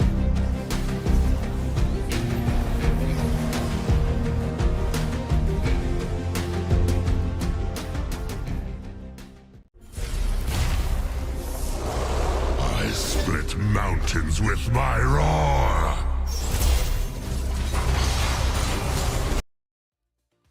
Welcome back back, everybody, over here at the Ionia Cup Invitationals 2023. We're still your casters for today. I'm Riku, joined by Omo, and we're currently in the middle of our game, or sorry, our series number 2, which is, again, Thunder Talk, Wildrift Boys versus CES alongside BMG. Earlier today, it was Thunder Talk that won, BMG won the second, and now we're in our third game, and we don't know what the lineup's gonna look like. Yeah, are we going to see a mixed lineup, or are we getting our hopes up for that? Are we just going to see the full competitive pro team roster every single time? I'm not sure. I have a feeling it's still going to be the pro teams going up against each other. I do feel like that's going to be the case because there's a sense of like wanting to get that revenge on the ends of CES, of course. Honestly, it wasn't an unwinnable game for CES. I know we said the same thing in the first series of the day, but like this game seemed a bit closer. They won some team fights. Maybe just get rid of the Vladimir and you have a game. I think so too. I was about to say the same thing because I feel like the game becomes let's check out the lineup. We're gonna find out soon. Okay. It is going to be pros versus pros. We kind of know it. We kind of saw it coming, but we wanted to believe in case there's going to be our first ever like mixed team. But it's going to be Thunder Talk. I do believe it's going to be, of course, CES. What a surprise! Not surprised either. They want their revenge for sure. So, any expectations, Omo? After we saw, the first game from Thunder Talk and CES, it was Thunder Talk just obliterating the competition. Honestly, I feel like I still do expect Thunder Talk to take it. I just think that CES can make it more competitive. That said, though, the last time I said this in the first series, it became a complete stomp in Game 3, so don't really take my word for it. But I do expect Thunder Talk to be able to come out on top here. Just bring it home for the Wildrift Boys. Yeah, bring it home for the Wildrift Boys, the casters of the Wildrift Boys. Yeah, I do think it will all boil down to the draft again. I think the previous one felt like it wasn't a draft problem. It was more of like an in-game kind of a situation for the side of Wildrift Boys. But so far, at least for the pro versus pro games that we've seen so far, it did feel like a lot of difficulties came from how situational a draft a competition is going to work out once they head into the Rift. Like the Vi that we saw earlier that couldn't even find a target at all for the Vial. Yeah, that was a rough one, right? I think that was the biggest glaring weak point in the draft to me. There were a couple too, right? Like giving Jackson Camille over to the same team, giving over the Vladimir, and then picking the Vi into all of these champions. It just seemed tough to me. Maybe shop on a couple of these and we might have a game. Yeah, I think so too. Just make sure that you grab a lot of the strongest picks or deny that. Don't give that away too much is the summary, aside from banning Vlad, of course. And yeah, I think pretty much there was one close call on CES versus Thunder Talk where they won that one team fight. So when it comes to at least 5v5 execution standpoint, it does feel like Cerberus can really take on Thunder Talk. It's just that the other factors surrounding it, like gold, how many towers are still up, that's the glaring, the most common things that we've been seeing so far. But let's head on over to the stage first and take a look at what the players are doing, what the audience are doing as well. It's like 10 o'clock in China right now. Yeah, it's getting a little bit late there, but fortunately this is the last game. They can get I can't say early night, but they can get some rest before coming back tomorrow to pick up again. Absolutely. It's been what do you call this, raining on and off today, and pretty heavy rain at that. Yeah, that's true. But yeah, the crew is now at the audience as we get to see. It's so cute with our signs. Yeah, I love that the casters have just become part of the audience now. Yeah, they were helping the pro players do the mini game earlier, and they're part of the audience. Yeah. To see now what the plan is in mind. Just looking forward to this last match because again, Cerberus must be itching to get the revenge or have at least a closer matchup against Thunder Talk. Yeah, I think they can do it, and I feel like I want to see their teammates, the influencers help them get back to the stage, give them a second chance. Let's see if they can get a revenge match here on the side of Cerberus. Curious to see how they'll be able to execute that because so far the game plan has been very clear cut. It's always, well, I suppose the formula for CES is engage jungler, you've got your wave clear, you've got your possible carry a top lane or that stabilizer to make sure that you keep whatever matchup you have in check. And yeah, I think that has been the formula for CES, at least for the first game. Yeah, and it's a formula that didn't really work out for them last time. I just feel like all their champs were weaker across the board, and if they manage to change that around this time, maybe it's a formula that will work this time around. We will be heading into the game very shortly. I want to see the draft because I feel like the draft will tell us what to expect from this game. If it's going to be competitive, if it's going to just be Thunder Talk breezing away with it. Let's see. Yeah, it was always very clear cut when it comes to the pro team versus pro team matchup. Yeah. Again, there was, when we look back at like the common bans, it's always trying to remove the trinity. I suppose the trinity of top laners before used to be Renekton, Fiora. Jax. Who else was the Jax? Oh, yeah, before, the yeah, I Jax. think Jax as well was always good. I don't think there was a time Jax wasn't good. Like he was so broken when he was played jungle as well. Just too consistent overall. Yeah. Just crazy. And I guess the trinity has changed. I feel like Renekton is a very situational now in terms of it depends on the player who's playing. Maybe if Itza is playing, then the chances of Renekton being picked is just much higher. That is true. But, I want to see a potential of that champion coming out as well. I feel like Renekton is pretty good in some of these like hyper carry champions. It's just, is it worth picking Renekton over another hyper carry yourself? Yeah, that's true. I think there's just too many split push potential on the pool right now for the top lane. So it's just one of those things where do you want to take them on in the 1v1 scenario, or just want to pick Garen and just play safe and just see what you can do? How long can you hold off on that matchup and hope for the best? Yeah, the top lane pool is definitely more healthier now, you know, compared... Oh, is it raining again? Oh, it's raining again! It's raining again, yeah. It's gonna be raining for a while, I think. You can see the floor is like totally... Oh no, it's not. It's actually dry. It's just the reflection, I think. Yeah, I thought so too. No, you're right. Like above the green lights, it's wet. Yeah. Oh, okay. I thought it was really just a reflection. it's really...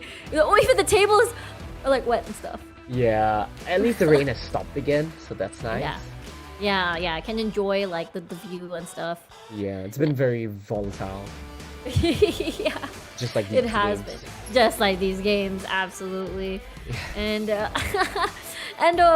honestly, where was I? Oh yeah, the trinity of top laners. And it does feel like the pool of top laners are much healthier now compared to before. Like, we saw that a lot of the bans are very focused on that particular area, mainly the jungle and the top lane. Because usually when you ban one, you usually ban also the jungle pool as well. But there's still a lot of choices to pick. Yeah. There was a lot, there is a lot of overlap between these two roles for sure. And I also feel like maybe there's no point banning bot lane, because it's like if you play one wave clear champ versus another wave clear champ, what's really the difference? You know, just better whittle away like a lot of the strong, you know, carries at top lane, because you also ban the jungle unless, I don't know. It has been, I do feel like the region of China is just really good at the jungle top. You know, those two particular lanes, they really shine so much. It's really nice to like really watch them and see how they dig through the pool despite banning like Fiora, Jax, who else am I missing? Camille. You ban all three and then you just see the top laners dig further and further. Yeah, well, let's see which one gets prioritized here today. You can't forget the new OPs as well. The Vladimir as well, as we only saw him once, but the Volibear I feel is very strong too. Oh yeah! Yeah. I like the Volibear. Pretty fun. Painful and tanky at the same time. A really good setup. You can set up for yourself. Yeah. True, for sure. Good at these tower dives as well that a lot of teams like to go for. Very effective in Wild Rift. Yeah. Easily paired with any of the divers with you. If you pair that with a Rakan also. Or a Galio. Sweet tower dive. Also an Alistair, if be possible. Any of the tanky champions. I'm so sad, Oma, that we don't see the Enchanters anymore. I know there was a period of time where Enchanters was like so popular. Yeah, but honestly, like you look at how effective the tanks are, and I just you kind of get it, right? Like the tanks just walk in, they don't die, they're tankier than anyone else on your team, and the engage potential is so good as well. That's true. And the roam as well. It's just so much more reliable, especially if you're just gonna put Varus and Ziggs on the bottom lane. Like, there's really no point having an Enchanter in that lane if it's gonna be non-interactive. If your job is for the entirety of that game is just to clear waves. So I see why the tank junglers are more... not tank junglers, tank supports are more valuable, Yeah. more seen in pro play. It's just more value. Also I'm sad because though. like not many like 80 carries get picked, so I feel like we have Enchantress. that's you don't true. really have anyone to buff. You could buff your Hyper Carry Exactly. Jax though. That's true. That's true. Hyper Carry Jax, Lulu, Karma. Yeah, those champions. But still, the value of having an engage support that is just so beefy. Maybe it so just much, right? undermines Yeah. the value, of enchanters that will probably use one cycle of ability, all of those combos, just and then done. Like, and you just kind of die after that. I see why. I see why I say weave because I love my enchanter supports. Yeah.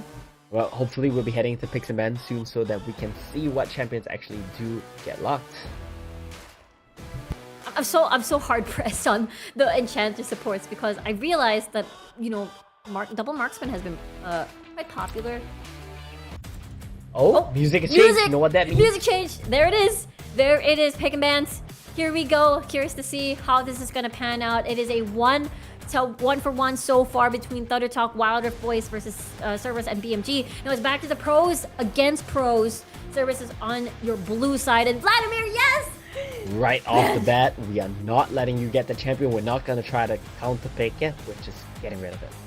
Yay! I'm so happy. Now we're going to be seeing a different matchup in the mid lane. And as well as, the more that you ban all of these wave clear champions like the Ziggs, you kind of force a different matchup instead of the Varus and Ziggs all the time at the bot lane. So, me like this. But the Kassadin ban! Interesting. Even with that god, you still banning Kassadin. I guess they were just afraid of the late game from the Kassadin. That's interesting. Yeah, I mean... Yeah. Oh, but it's a still, the respect bans- on BMM. It's a respect ban, I feel. That's fair, yeah. I like that the fact that they also banned away the Jax. That was such an annoyance to deal with in the last game too. And of course, the Varus getting banned away, just double wave clear champs getting gotten rid of. Yeah, it's gone. So you kind of are forced to be on a either air quote proper AD carry matchup at the bot lane. Interesting, however, they're still going to fall into this Jace. I get it. It's quite flexible. It's giving a lot of like whatchamacallit, mystery of some sort on your composition in the draft. Right, well, Fiora gets locked in against the Jace. I don't think we've seen a Jace win a game today. So it's gonna be a bit iffy right from the get-go here for CES. This is so strong coming from Thunder Talk. They immediately get the Gragas. Still a lot of mystery where that's gonna go, but so far it has received success in the bottom lane. No matter where it's paired with or who it's paired with, by the way, because the roaming potential is just too strong on this one. Yeah, that's gonna be interesting. Camille gets picked up here for CES as well. That's a good get, but the Gragas going over to Thunder Talk is gonna be a bit intimidating. We've seen what a good Gragas can do today. Yeah, really good disengage, really good engage as well. Oh, volley! Oh my god! If they lock this in, Thunder Talk is gonna have Yes, such a beefy please. comp. I want to Yes. see you try to poke a volley bear with a Jace and a Kai'Sa. I think that's one of the weakest things about locking in your poke champions immediately. You just kind of just counter it with just beefy champions after that. I mean, you do have Kai'Sa for that, auto attack DPS at least against tanky champions, but that'll take a while for you to feel the pain of a Kai'Sa. Yeah, and these champs kind of do just run you down as well, so yeah. it's hard to poke when you're getting chased down. Exactly. And Kai'Sa is so short-ranged as well, so you're like going to be in range of any sort of engage from either the Gragas or the Volley Bear. Here comes the next set of bans, removing the Nautilus. Maybe an Alistar, you can remove the Alistar. Just remove all their disengage and then call it a day, Thunder Talk. You're fine. Yeah, ban Alistar is probably a good call. I agree with you on that one. Just get rid of the tanky boys. There we go. Now, what is your zoning tool now for this poke? Like, That's rough, what? right? Yeah. On is banned away as well, so you have very little supports left. I think you probably just default to Rakan. Ugh, but that doesn't give you disengage at all. It's so, you're just kind of forced into this pick. It's just kind of painful to look at. Maybe you're back to, if you pick the enchanters, just as we talked about, and there's a lot of disengage options for enchanters, but it's too squishy. This comp is too squishy. I feel like if you pick another enchanter here, you're gonna get ran down. It's gonna be very difficult. Oh wow. Did they get the Rakan? Oh no, not yet. You can take that away at least. Unless it's a Gragas mid, Xayah Rakan support. Oh! Am I seeing this right, Elmo? Yeah, that is locked in, I believe. Oh, what? No, no, oh. it's not. Okay, I saw the arrow there, but I guess that was... yeah, I thought it was for the 5th pick because the arrow was so dipped. I just got scammed. This makes a lot more sense, right? You have the Camille Galileo, but the Xayah is good into it. Once again, I like the preference with Thunder Talk to go for the Xayah into these champions that have a one-button dive. But this is, of course, I think, going to be BMM's Akali, so that's a nice champion. He showed off his mechanics with that in the Aram. I really like this, yeah. We're seeing... Oh! Okay, you know what? I'm going to stop celebrating or like, oh, be surprised and stuff with just these hovers. It could be... Because, what? It's a lock! Where's Zeri going to go? It is locked. Okay, Zeri mid. Mid. Yeah, it is mid. Zeri Yeah, mid. the I double think Zeri marksman. mid into Akali is the idea here. That's interesting. Which is going to be a little bit painful for the Akali because you're going to be forced to just hide in towards the Shroud. I do imagine level 1's going to be painful for BMM from the get-go. So she just has to... Yeah, I guess Zeri would have pressure on the Akali early. Yeah, Zeri would have pressure on the Akali early, but picking another AD carry or another marksman into an assassin, that's a bit iffy here. And once again, we're seeing a Jace jungle, which, again, I'm not a big fan of. Yeah, it's gonna take a while. It's gonna be a little bit slow. It's a very vulnerable jungler versus the Volibear on the other end. So I guess it's all up to BMM to make sure that he doesn't lose priority or doesn't lose his lane too hard. Because if you lose mid lane control, then I believe the Volibear is just gonna try to visit constantly the jungle, and Jace won't be able to farm. Yeah, let's see how that one pans out. It's going to be a very explosive game for sure. I like that about the draft so far. Both teams have tools to go in. Both teams have tools to fight. It doesn't look super lopsided, and there's some unique, interesting picks. The Akali and the Zeri being the standouts for me. Oh yeah, we're finally going to be seeing a different matchup, especially in the mid lane. It's going to be a very bombastic, it's going to be a very explosive 1v1 towards the mid lane. I'm excited to see this matchup once more, as it is Z versus BMM, as we head on over to our game number 3 at the Rift. It's going to be Cerberus on the blue side, Thunder Talk on the red side, Z. Once again, playing a marksman as he's known to do. Zeri, I think this is my first time seeing this champion, and something we barely see. It's going to be so interesting. Oh yeah, absolutely. It's there's a lot of tools when it comes to mobility, to what do you call this, long range damage as well. Akino, Wow, what a great trade. already. Yeah. The early game from the Xayah is really strong with the W level 1. I think combo with the body slam is very rough. Yeah, for sure. And which means that you deny any aggressive from level 3 of Akino. If you chip him down like incredibly low, it will deter any aggressive 2v2s or any engages from Akino later on. Yeah, let's see how this one plays out. Akino... Oh yeah! What? He is going in. He gets exhausted. He gets auto-attacked, and we talked about this. It's not the level 3, it's the level 2, which is rough. And low-key saw it coming. That was so difficult there. Like, he tries to flash in, but it's easy flash dodge there from the Xayah and just gets him right out of there. Fiora is going to have a good 1v1 lane into the Camille, and I think Zeri will win early game, of course, with the push advantage into Akali. It's looking all Thunder Talk right now. Yeah, this is what we saw in the draft. It's starting to go that way, but we saw a little bit of a fun fact earlier on our screen. Sao Ming picked Rakan and is able to control a team fight for, what, 32 seconds in total? Yeah, pretty much. That's a long it's time. a tough situation to be in, and now X-Buy coming in. Look at how big that wave is. If Taku can't fight that entire thing. I cannot count how many. So rough. Yeah, he can't. Yeah, There's like no caster backup as well. minions. There is Akino's no backup. coming. Maybe Akino's right here already. Taku pretty much low. There is that auto attack pushing through, but Taku wants none of it already. Oh, no. As Akino will be the second one to fall. I see chicken.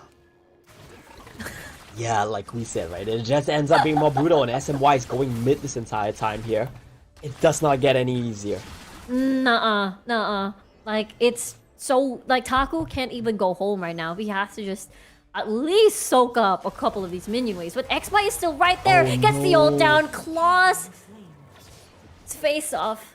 Brutal. Camille's I gotta level say 3 that. right now, and Fiora is level 5. This is brutal. Massive. Yeah, it's massive. It's brutal. Like, he couldn't even go home. He wanted to just soak the wave at least. But then X-Spy was still there. It's stayed. My goodness, this is a for so brutal long. situation to be in. It's one of those games where Fiora does just take over completely. Yeah. And it's just, what, 3 minutes in? And we saw bot lane winning Yep. already and top lane now too? Yeah, and Akino just opens on top lane as well to make sure that Fiora, Camille can secure the wave, I think. Oh. But- Oh no! It doesn't hit, so therefore BMM doesn't have any follow-up whatsoever. We'll hide from the Not shroud. enough damage, yeah. Yeah, Like, not enough Akino damage is at all. not here. Akino was the top lane helping out Camille, so this gank is never gonna work. I felt like there was a possibility where if, you know, Genza hit his W, then just ults forward, then maybe it was a possibility, but here comes Akino already. Maybe just try to clear the wave. Oh, man, well, they're going for a gang on the Xin now, but Ooh! not enough. Wow, nice riposte. He's able to not get CC'd there. Really good job from Xin. Really good job indeed, and he's gonna be fine now. I think they can't force him off this wave because they don't have the ability to threaten the dive here. Repulse is back up. I feel like he should be happy to just stay here and defend. Less Hextech ultimatum because he's quite low enough already. Does he have ult? No, in a few. He does have. Yeah. So much respect. Oh no, look at this volleyball damage. Oh my word, that's a lot. Oh! Ooh, okay, not enough. That Zeri damage is still not enough. But, however, turret damage is still a lot as well. So, just about to fall down. And this top lane turret with the demolish from SMY, he's gonna get another plate and it's gonna be so close to dropping. He's higher level than Taku right now. So he's not afraid at all. The support is so confident. Yeah, I was about to say the same thing. Is SMY the support, despite roaming, still ahead in levels? What? Oh man. This is a Thunder Talk game, for sure. In the start is immense. This is Here a we go. Thunder Talk game indeed. Like, the kill score is not extremely high. The 0-0 is bugging, ignore that. It's a 0-3, yeah, that makes sense. But this is a game that they're definitely running away with. Yeah, like looking at the situation in every single lane. But here comes the first objective of the game. CES has full control. I don't think Thunder Talk is in position to contest this one. However, they're already at the Rift Herald, so it is going to be a trade. Oh, this is a rough situation to be in. Rift Herald for Thunder Talk means they can accelerate the pace of the game even further, and they're going for a pick on Akino. Here we go. Akino's so low right now. And he falls down, including the tower as well. And there's another. That's the second. Everybody's just exploding from all of the damage in the world. And now Taku's the only one left here in this mid lane. And I get another charge. Oh That's my goodness. max value. This might be the most one-sided game we've seen today, more than anything we've seen from Nova. Thunder Talk just running away with this one. Now BMM in danger, but he will just get forced away. Forced away, they're even gonna most likely get a tower. BMM is half HP. Xin and SMY can afford to be under this tower and just destroy that. Tank a few hits from BMM. Actually, maybe not. They respect that Akino is in the presence of BMM right now. Just trying to scare them away. Missing on a combo yet again. Quite unfortunate. Here's a mini 1v1 now from Xin and BMM. 1v2 now. No mana. Back away. Oh! No, just auto-attacking.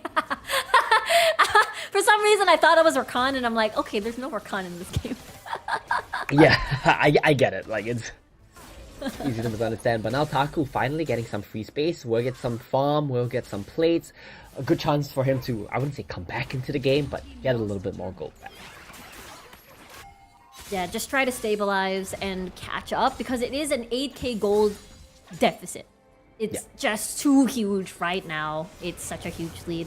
Here comes Xby though, just running, charging towards you. Y1 is in trouble right now. He is stuck in the middle of everyone from Thunder Talk, and now the fight is split. Akino is the target of Thunder Talk right now, and I think they're able to chase him down, and that's gonna be a double kill for Xby. And Soil has his own fight to fight, and Soil is just so low right now. It's gonna get assassinated by BMM. Is it worth? It might be not, as he falls down. Tries to escape, but it's not. It's for nothing. It's worth because the perfect game is gone now, Riku. Oh, that's true. It's 4-9 now. Where's the score? Look at that replay. How did it all start? Volibear just does this. He just runs down the Jace. And champions like Jace, as well as I guess Kai'Sa to a lesser extent, they kind of struggle against Gragas because that displacement is so good. And we just saw that right there as well, how Volibear could just run him down. This was a nice attempt from Soil, but he didn't account for the barrier of Genza being up. Means that he will just get taken down. This is basically Cerberus feeling the pain of lacking a disengaged champion. Yep, that's definitely part of that. They're getting individually out mechanics as well, and Akino drops Flash from Z. This is just a lot of damage from Thundertalk at this point. That 8k gold difference now, or 9k gold, almost 10k by the way. Yeah, they're feeling the pain. And Soil has just been using his ultimate aggressively to get in, get the teamfight going as well. Yeah, with a root on top of that. Like, let's take a look at the score now. Like 405 for XBY right now. And Sunderer on the board already. Phew. Phew. He just practically started his own fight.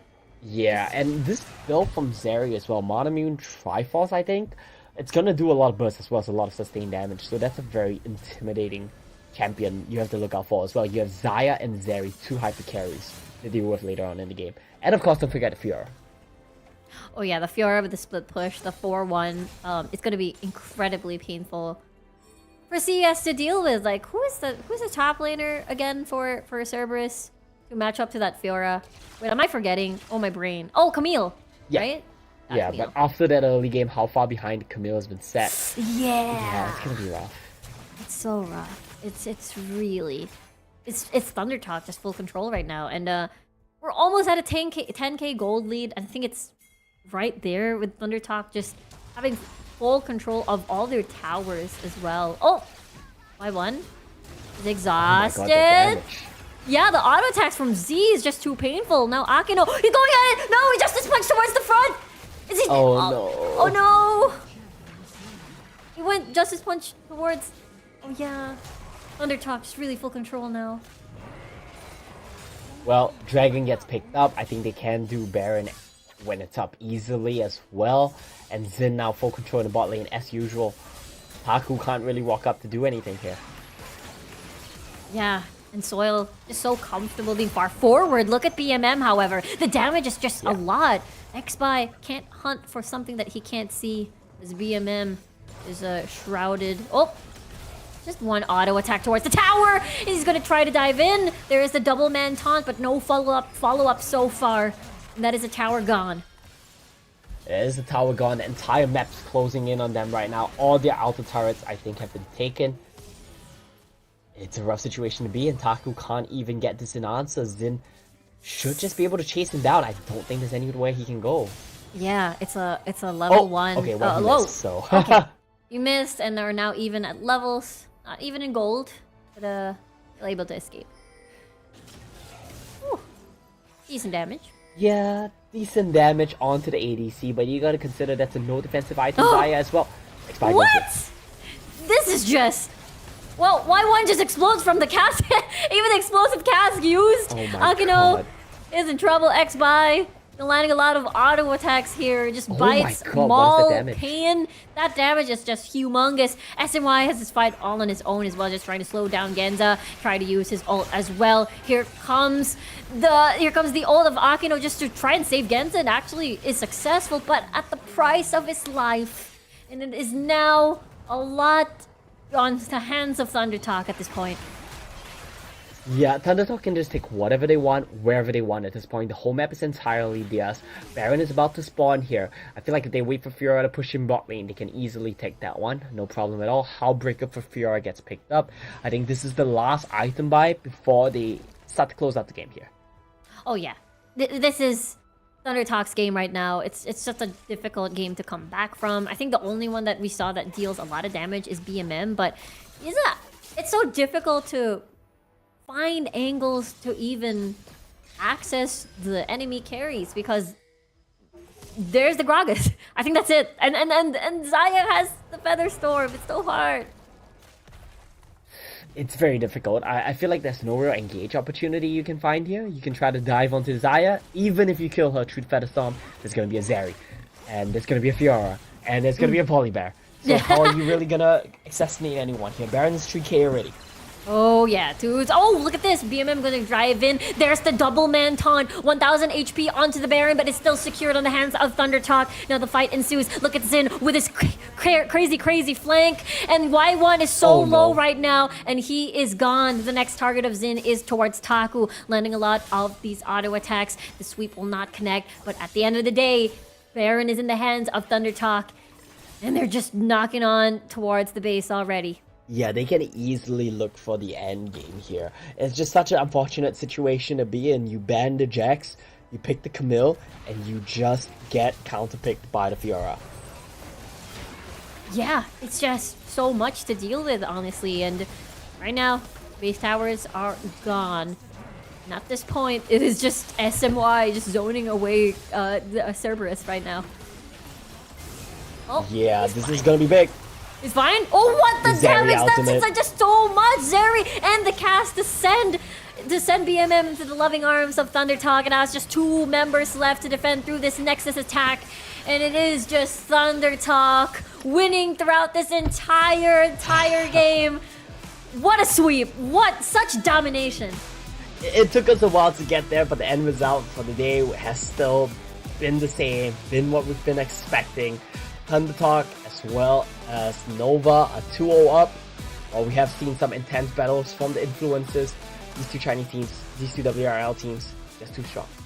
Oh yeah, I agree with you there. They're so, at least for the 2 series that we've witnessed today, they're pretty much, it felt very uncontested. You know, there were some maybe close team fights that felt like, oh, there may be a chance, but after the maybe 6k, 7k gold lead, it did feel like CES had no avenues to come back from that game anymore.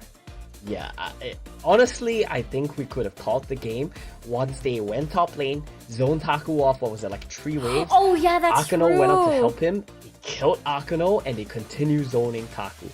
That was just basically game over. Yeah, Fiora having complete control and like, yeah, that's true. Like that was a big gap. Oh yeah, also when SMY the support had a bigger level lead than the top lane, despite that the was roams. rough as well.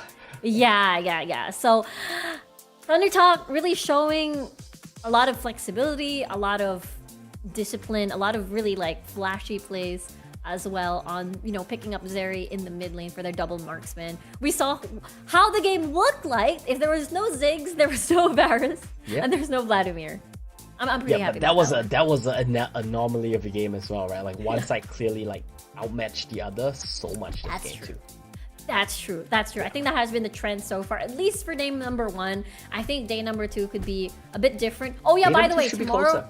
Yeah, day number 2 should be closer, and there's gonna be 3 series tomorrow. By the way. Well, good luck with that, Riku. Yes, we definitely have. It's gonna be an interesting day tomorrow for sure. As we saw most of the matches, it's not most, all of the matches we had today went towards day number 3s. Yeah, we've seen all the teams already, so we know what to expect. Or maybe they haven't shown us everything just yet. Yeah. Maybe they have something else prepared, maybe they have a little bit more in store for us. But from what we've seen today, it should make for a very exciting day tomorrow. Oh yeah. And of course we'll be all, you know, the NAOS fans and the Philippine fans out there watching Wild Rift. Of course we're gonna be cheering and looking forward to NAOS's performance tomorrow as they're in the lower bracket. And of course, we'll definitely cheer and wish them good luck to continue their journey. I know. It's when we say the lower bracket, we're always very scared because, you know, usually you don't get that second chance. Yeah, 1 life left. So hopefully they get back into that upper bracket. Yeah. So let's see how that one plays out. And of course, we do have 3 days of games, so that should make it for the last day should be just 1 match, right? The BO5 finals, Riku. Actually, there's 2 matches, I believe. It is the lower bracket finals and the grand finals, all in one. So that means an exciting one. So that means the whatever team is going to go from the lower bracket finals will have to play twice. Oh man, possible BO5s. But let's take a look at the stats right now, and it is going to be Soil dealing the most damage on their team, close to Xby actually. No, Z actually. Z. With the Zeri. I think his AOE in the team fights just so strong. That's true. Able to farm up a storm and deal a lot of. The saddest thing about this game is that ThunderTalk have 18 kills, 1 death, whatever, right? And 43 assists. But Cerberus, 1 kill, 1 assist. That just looks so sad when you have the 1 assist. Oh my gosh, yeah, that's true. Yeah. Oh yeah, that puts things That's into a rough. more rough perspective. Yeah, that's true. Yeah. It's definitely not as close as what we saw in the first game, but let's take a look at the MVP. It is X-Bai. Understandable. He took control of the entire game in the jungle. He was running them down this game. Great performance from him. Oh yeah, absolutely. Just really consistent, just really, really amazing, what do you call this? Just engages, just fearless whenever he'd approach anyone who is caught in the jungle. But actually, correction on the the last day, it is just the grand finals. I thought it was going to be a back-to-back BO5. Yeah. Tomorrow is the lower bracket finals. That's why Okay. Right, yeah, so that's why it's 3 games. So that means 1 BO5 on the last day. Yes. So actually, it's going to be 2 BO3s tomorrow and 1 BO5. Oh my god. The lower bracket my finals gosh. is the best of 5 as well? Yes, I believe so. Is that excitement I see on your face, Riku?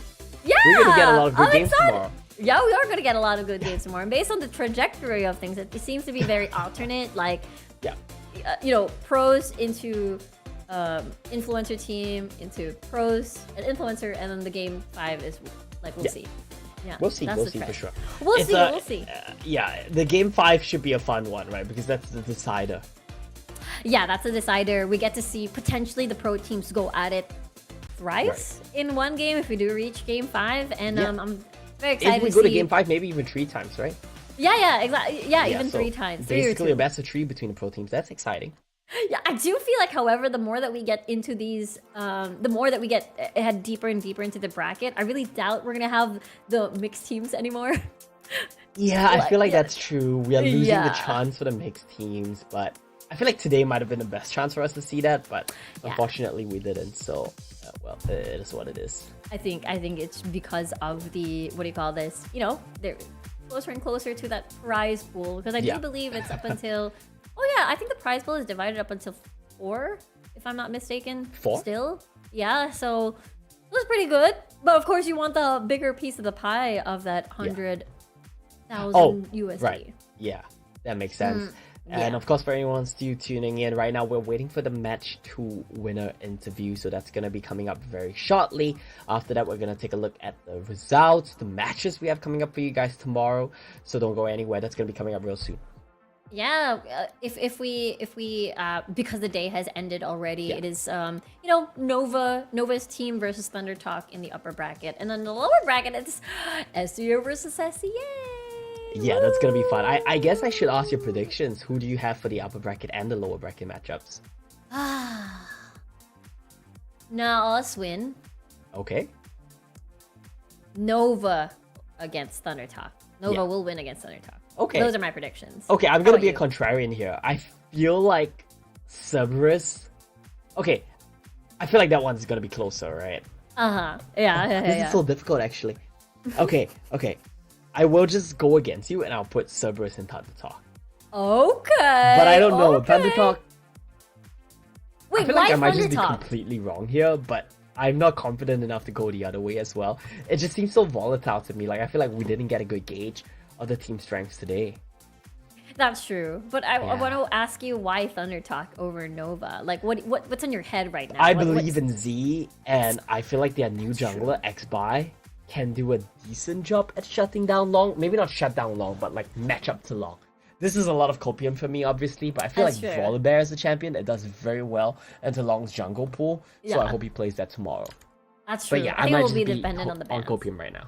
I think it makes sense. Like, honestly, if I think about Neon I'm versus reaching, Z. though. No. I think you have a point. I think you're going somewhere with this, because honestly, if I look at Z and Neon matchup, I do think Z plays a more cleaner game versus Neon. Maybe that's just me. Yeah, that's but true. But for me though, however, I do feel like Idza. I feel like Idza has the edge at the top lane. So I'm using like the three top jungle mid. I do think if I add in Bowling the just other doesn't member matter, top- right? Yeah. Here we go with the maps again. I remember the Okay. trash talk trailer earlier. Yeah. It was pretty. The banter trailer earlier was pretty funny. But that's why I'm choosing and selecting Nova. I do think because of their roster has stayed for the entirety of Nova, I guess, compared to Thunder Talk, where they're trying out this is a different roster where Z is the retained one. He's just that core left. So maybe I'm just going for team synergy more than... That's fair. No, that's totally fair. Yeah.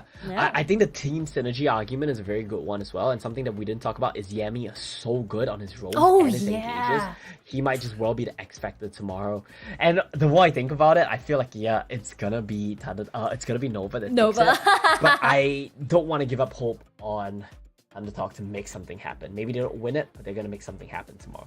That's true. That's true. Okay, now that we've sort of settled the Nova Thunder Talk discussion, how about the NAOS CES one? You know, like, why are you going for CES? Are you just going against me for the sake of going against me, or like, is this actually feel like how you truly feel? Both teams didn't give us anything. Both teams left us starving. We are not eating good today, as the kids say. Yeah. I agree with you there, because we didn't really see.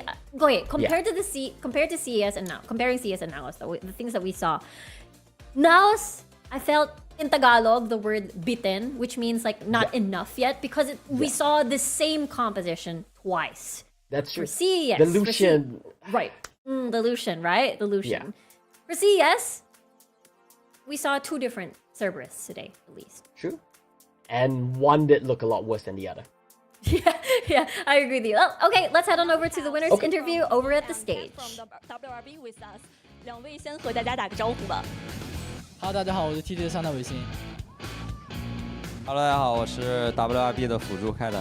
欢迎2位，再次恭喜你们。第一个问题可能想问到，之前 TT 在 WLA1 的时候，其实成绩是没有那么的理想的，但是 TT 队伍的实力以及 WRB 队伍的实力都是毋庸置疑的。那这一次来到爱杯也赢下了第一场比赛的胜利，现在心情如何呢？ So TT didn't have a good record in WLA1, but both TT and WRB, they are strong teams. So this time you come to Ionia Cup and get this win. So how's your feeling right now? 比较平淡吧，这是我们应有的实力。感觉就正常发挥吧，就是 TT 本来也挺猛的。 So Xin said that we are very calm right now because we deserve it, and Kat said that that TT is very strong and they do good in today's match. 第二个问题是 WRB 是由我们的解说组成的，而且非常的熟悉 TT。那现在成为了盟友，同时在一起训练了很久，如何评价此刻的一个默契呢？ So WRB are consisted of our casters and they are very familiar with TT. So now you are allies and you have been training together for a long time. So how would you think your chemistry at this time? 非常默契吧。我觉得我们已经意念合一了，好吧。 Xin said that we have a very good chemistry at this time, and Kat said that from our body to our mental, we just play as a whole. 第三个问题是，如果今天要在队里选一个 MVP 的话，会是谁？这个问题是问到维新的，但是问到猫皇的是，如果今天要在队里选一个第6人，他觉得会是谁呢 ？So the question for 维新 is, if you have to choose an MVP for today's match, who's gonna be? And the question for Kat is, if you have to choose the 6th man like a traitor for today's match, who's gonna be? 打野吧，我们打野睡醒随便杀。他都选打野了，那我也选打野吧。 So Xin said that it's our jungler. He is good enough to kill everyone in this match. And Kat said that he choose the jungler and I will choose the jungler. So why? What's the reason? 原因是什么 ？What's the reason behind that? 又让我回忆起了这个解说杯被他们支配的恐惧。So he just take some bad memories before. And 最后一个问题是，明天其实即将对阵到 NOVA 和 NBR。我们这次来到艾欧尼亚杯，也仅有2支中国的职业队伍。所以说，如何看待 NOVA 和 NBR 的一个联手？如何看待他们的实力？而且对于明天的这场比赛，你们有没有信心呢 ？So tomorrow we'll face against with NOVA and NBR. We only have 2 CN professional team in this Ionia Cup. So how do you think of NOVA and NBR's strengths, and do you have confidence to beat them tomorrow? 有信心的 ，NOVA 一向很稳定，是一个很强的对手吧。可惜他们遇到了我们，祝巴西队玩得开心吧。只能说，就是我们谁都可以输，但是感觉不能输巴西老铁。So he said that NOVA is a very strong opponent. They are very stable all the time. But it's a pity that he will face against with us tomorrow. And I hope all the players from Brazil, they could have fun in China. And Kat said that we could lose everyone, but not the players from Brazil. 那我们也期待一下明天精彩的表现。再一次感谢两位选手，也恭喜你们赢下了今天这场比赛的胜利。让我们明天见。我们的赛后采访到这里就先结束了，接下来让我们把镜头交给解说席。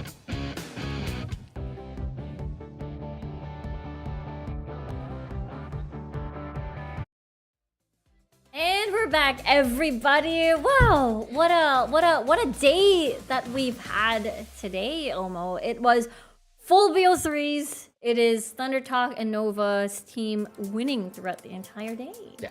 I like that it was just the Wild Rift Bros having fun in the interview while Thunder Talk were like super serious. Serious? It's good representation, I think, of the games we saw today. Yeah. It's such a that contrast is like really cute to see on stage, absolutely. But yeah, that's our day one. That's just the first day almost. That's just the first day. Yeah. Wow. I mean, I won't be here for the rest of the days, but you have fun, Riku, and that's the result on your screen for today. 3-game series for both sets. Yeah, it is all 2-1s, and it is again from their very first day, first series of the day. Yeah. It was a tough matchup, definitely from NAOS and NAOS against NOVA. But of course, let's take a look at our bracket first. It is going to be again NAOS SWG going up against CES+BMG at the lower bracket, and of course at the top, but at tippity top is NOVA+NBR versus TT+WRB. Yeah, it's going to be a very exciting one. Tomorrow's matchups are looking stacked. It's going to be exciting as well. And you've got, like you mentioned, 3 best of 3s as well. It's going to be a very fun one to look out for. Oh yeah, it's 3 best of 3s. So it's not gonna be two best of 3s and 1 best of 5. It's gonna be again the same time, same place. Of course, it's gonna be 5:00 p.m. for the matches to start. That is for of course those of SEA fans out there that want to witness NAOS and Cerberus duke it out in a BO3 series. But of course, after that will be followed by an estimate of again 7:00 p.m. GMT +8. So it is going to be again Thunder Talk versus Nova, and we don't know what the final matchup is going to be. Yeah, it's going to be a very exciting one regardless. A final matchup, I don't know. Yeah, we were trying to do our predictions earlier. We had no idea, so it's anyone's guess right now. Yeah, it's absolutely anyone's guess. It could be anyone. Like we already pretty much, me and Omo already shared pretty much our predictions already because we won't have Omo for the following 2 days. So any final words before the end of the stream? No, it was fun. Thanks for having me. Good luck tomorrow. Have fun. Yeah, I had a lot of fun casting with you as well, Omo. But that is it. That concludes day number 1. We'll see you again tomorrow, day number 2 at 5:00 p.m. This has been Riku. Together with me is Omo, and we'll see you again tomorrow.